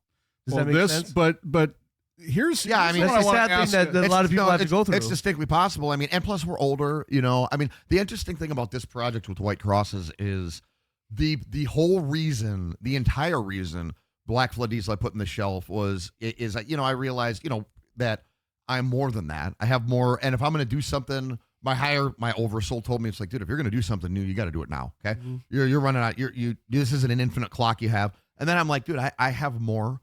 And how badass would this be? Start something brand new. That's like the ultimate FU to people questioning, are you the real deal? Okay, I'm going to show you. That's what I was going to say. Yeah. 25 years ago. Yeah. Look at you now. Like, and so this is a two-parter.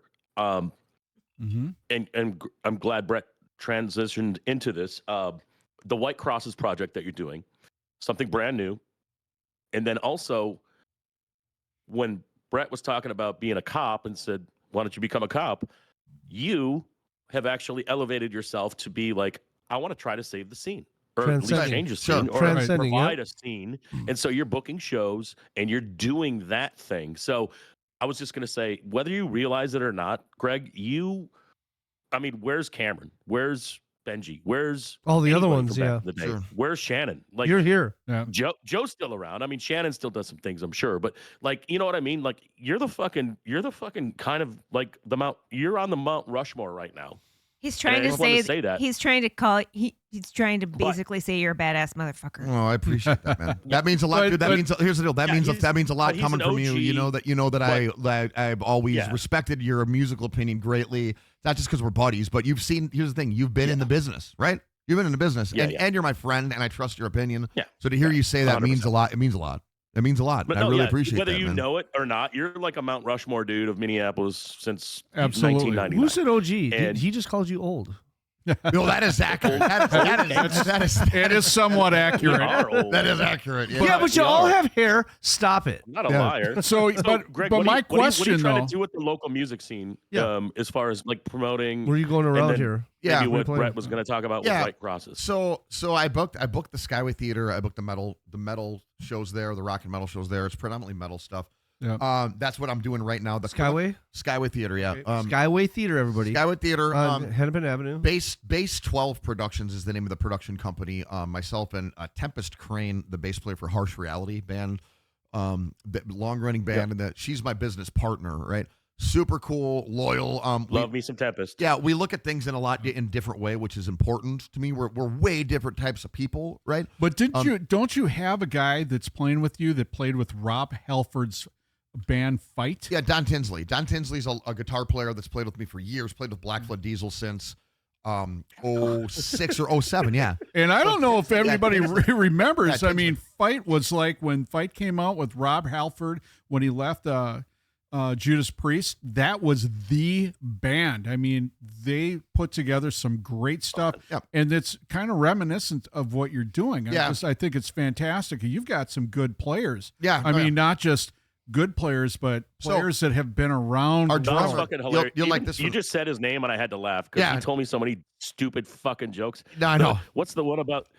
A toothless termite. A termite walks into the bar. Yeah, a toothless. Excuse me. Is the bartender? Is the bartender here? Is the bartender here?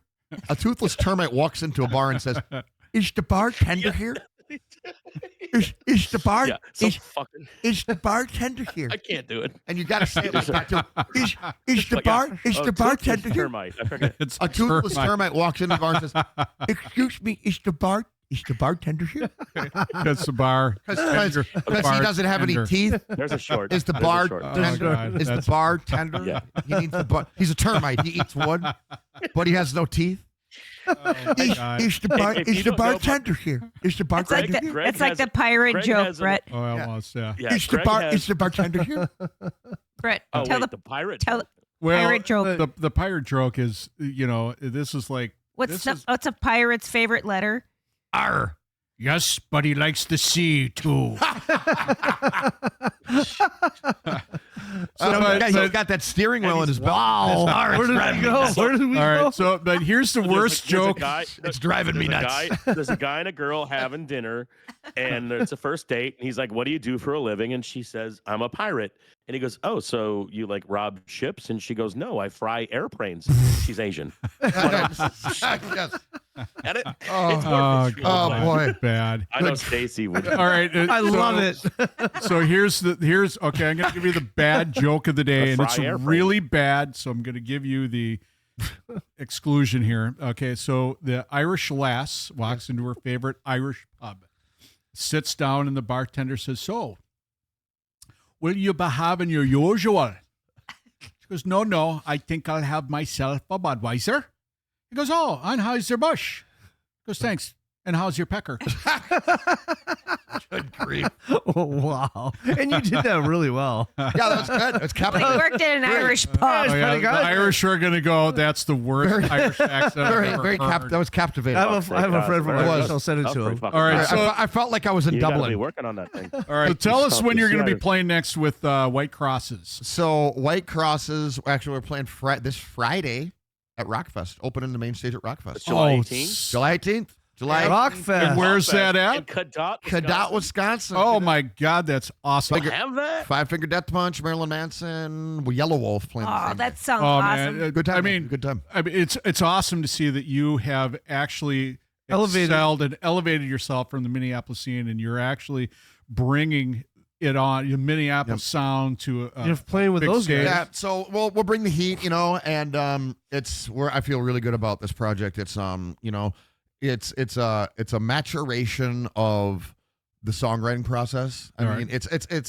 the drummer that we play with is phenomenal. He writes the majority of all of the music at this point. One of the songs on our 4 song is a song that I had written 23 years ago. So there's like a Neil Peart. He's like the drummer who writes songs. Yeah, Al Bourne. He used to play in Banehinge. And, Wow. Yeah, and Al, Yeah. you know, I love me some Hinge. You know what he really keeps quiet is he was the drummer for the band Pentagram for several years. And the guy with the big eyes, the meme that was going around for a while, the metal singer with the meme, that's Pentagram. Oh my God. Al was his drummer for many years. Wow. And shared a rehearsal space, building with the band Nothing Face. It wasn't alcoholic. Yeah, no, it wasn't that Al. So he's our drummer, and then Michael McCloskey, Chewy, the bass player I played with for many years, used to play in the band. Where did you get a name 13 Chewy Step. from?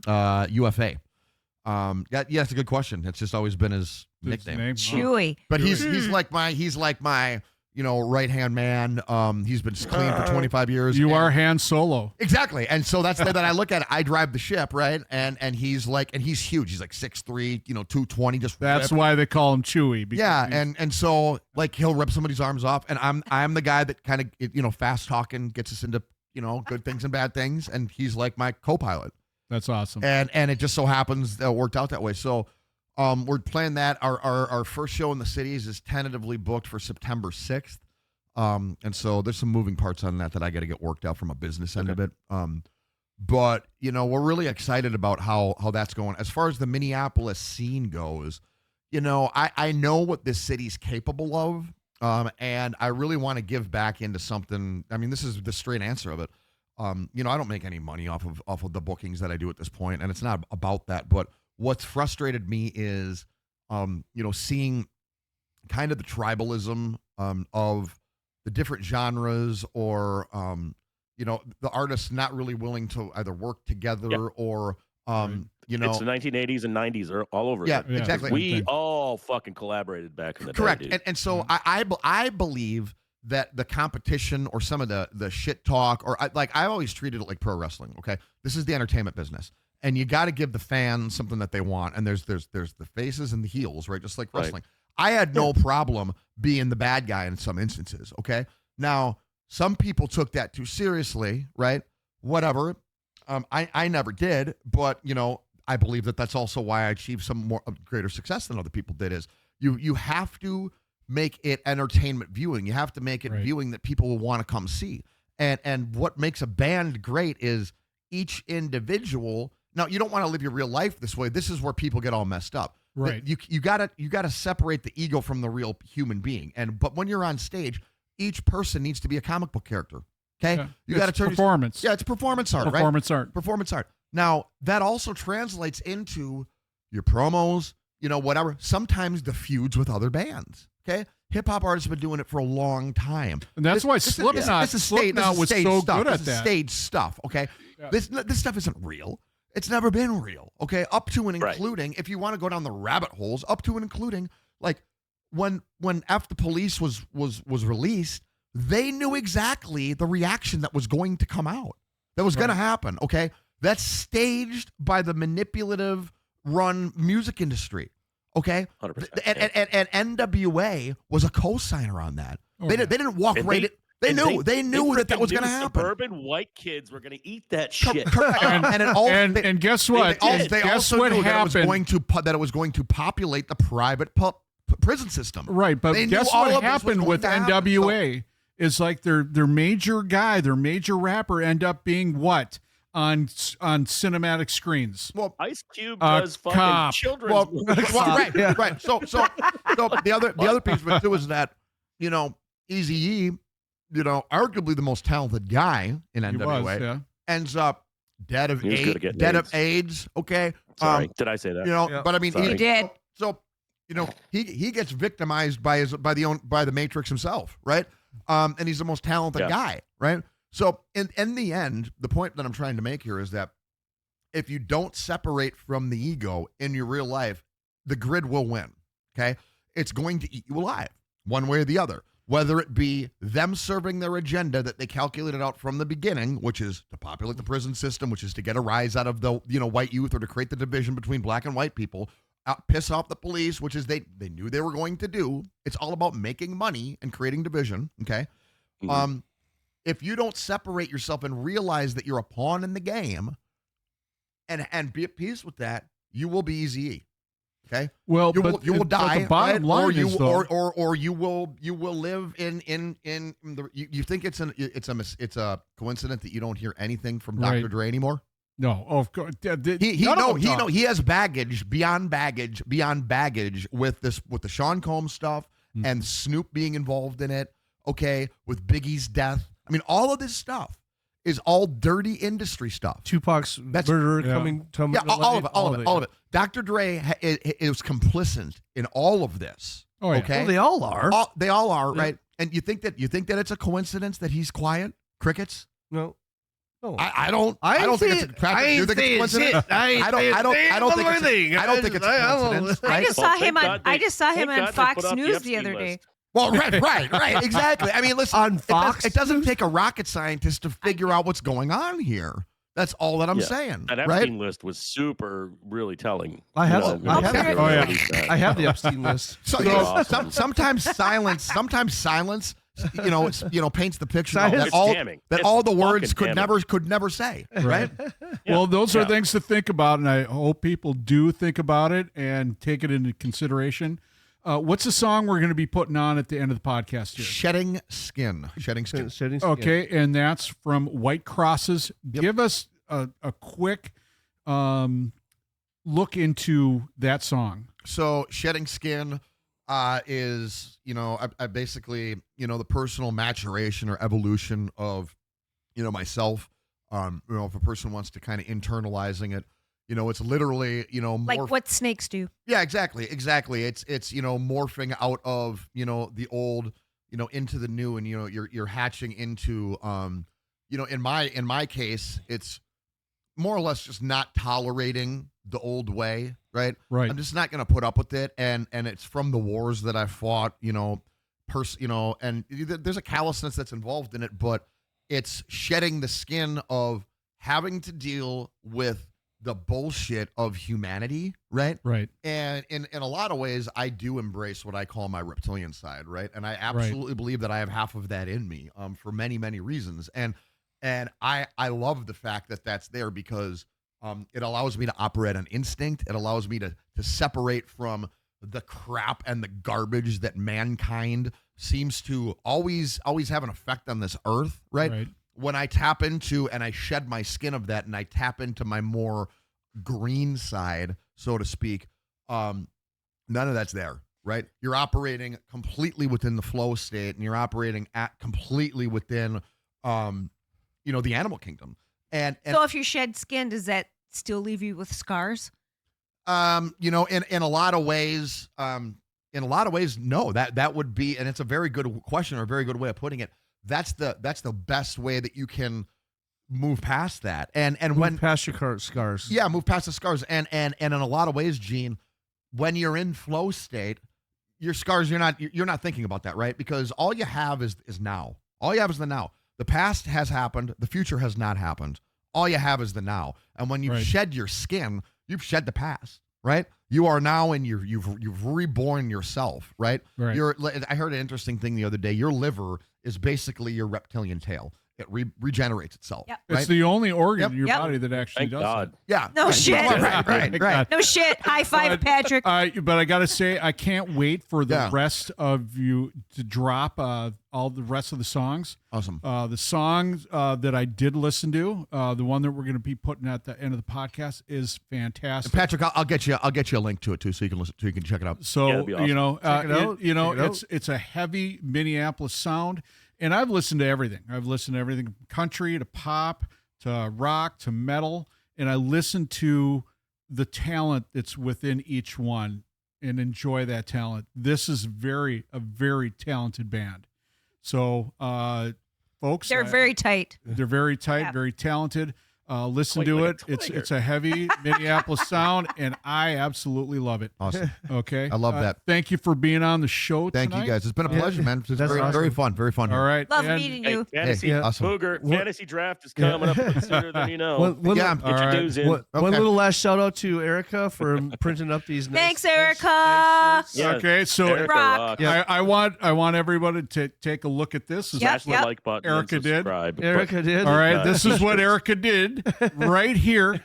Very, you can very. see it. It's very cool. Very pro. I created and stole that logo from AI. So yeah, Patrick did. There it is. Yeah, well, exactly. There it is. And you know what? That's just fine. That's our logo now.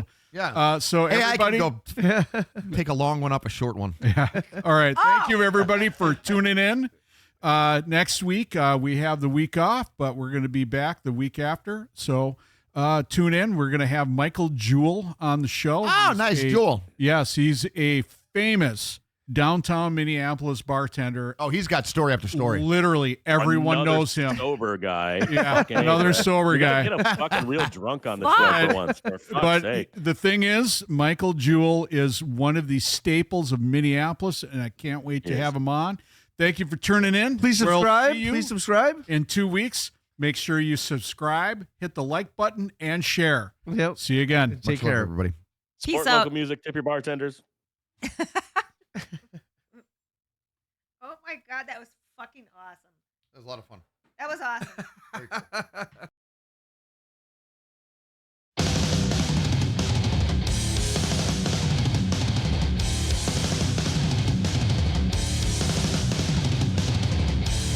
It's time to take the control back. I'm sick of this shit.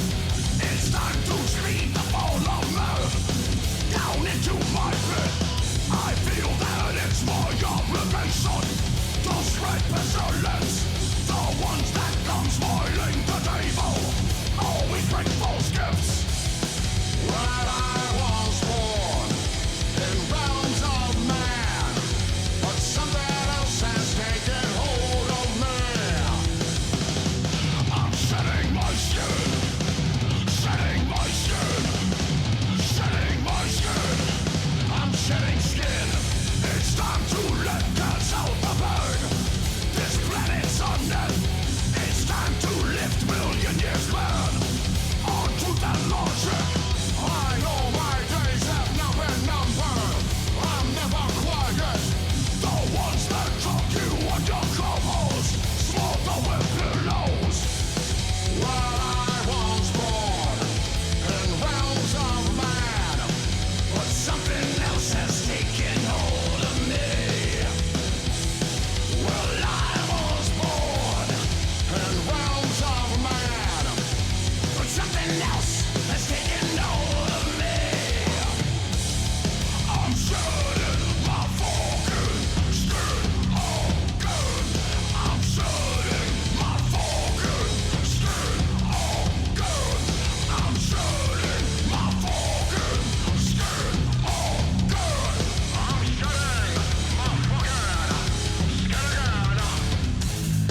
time to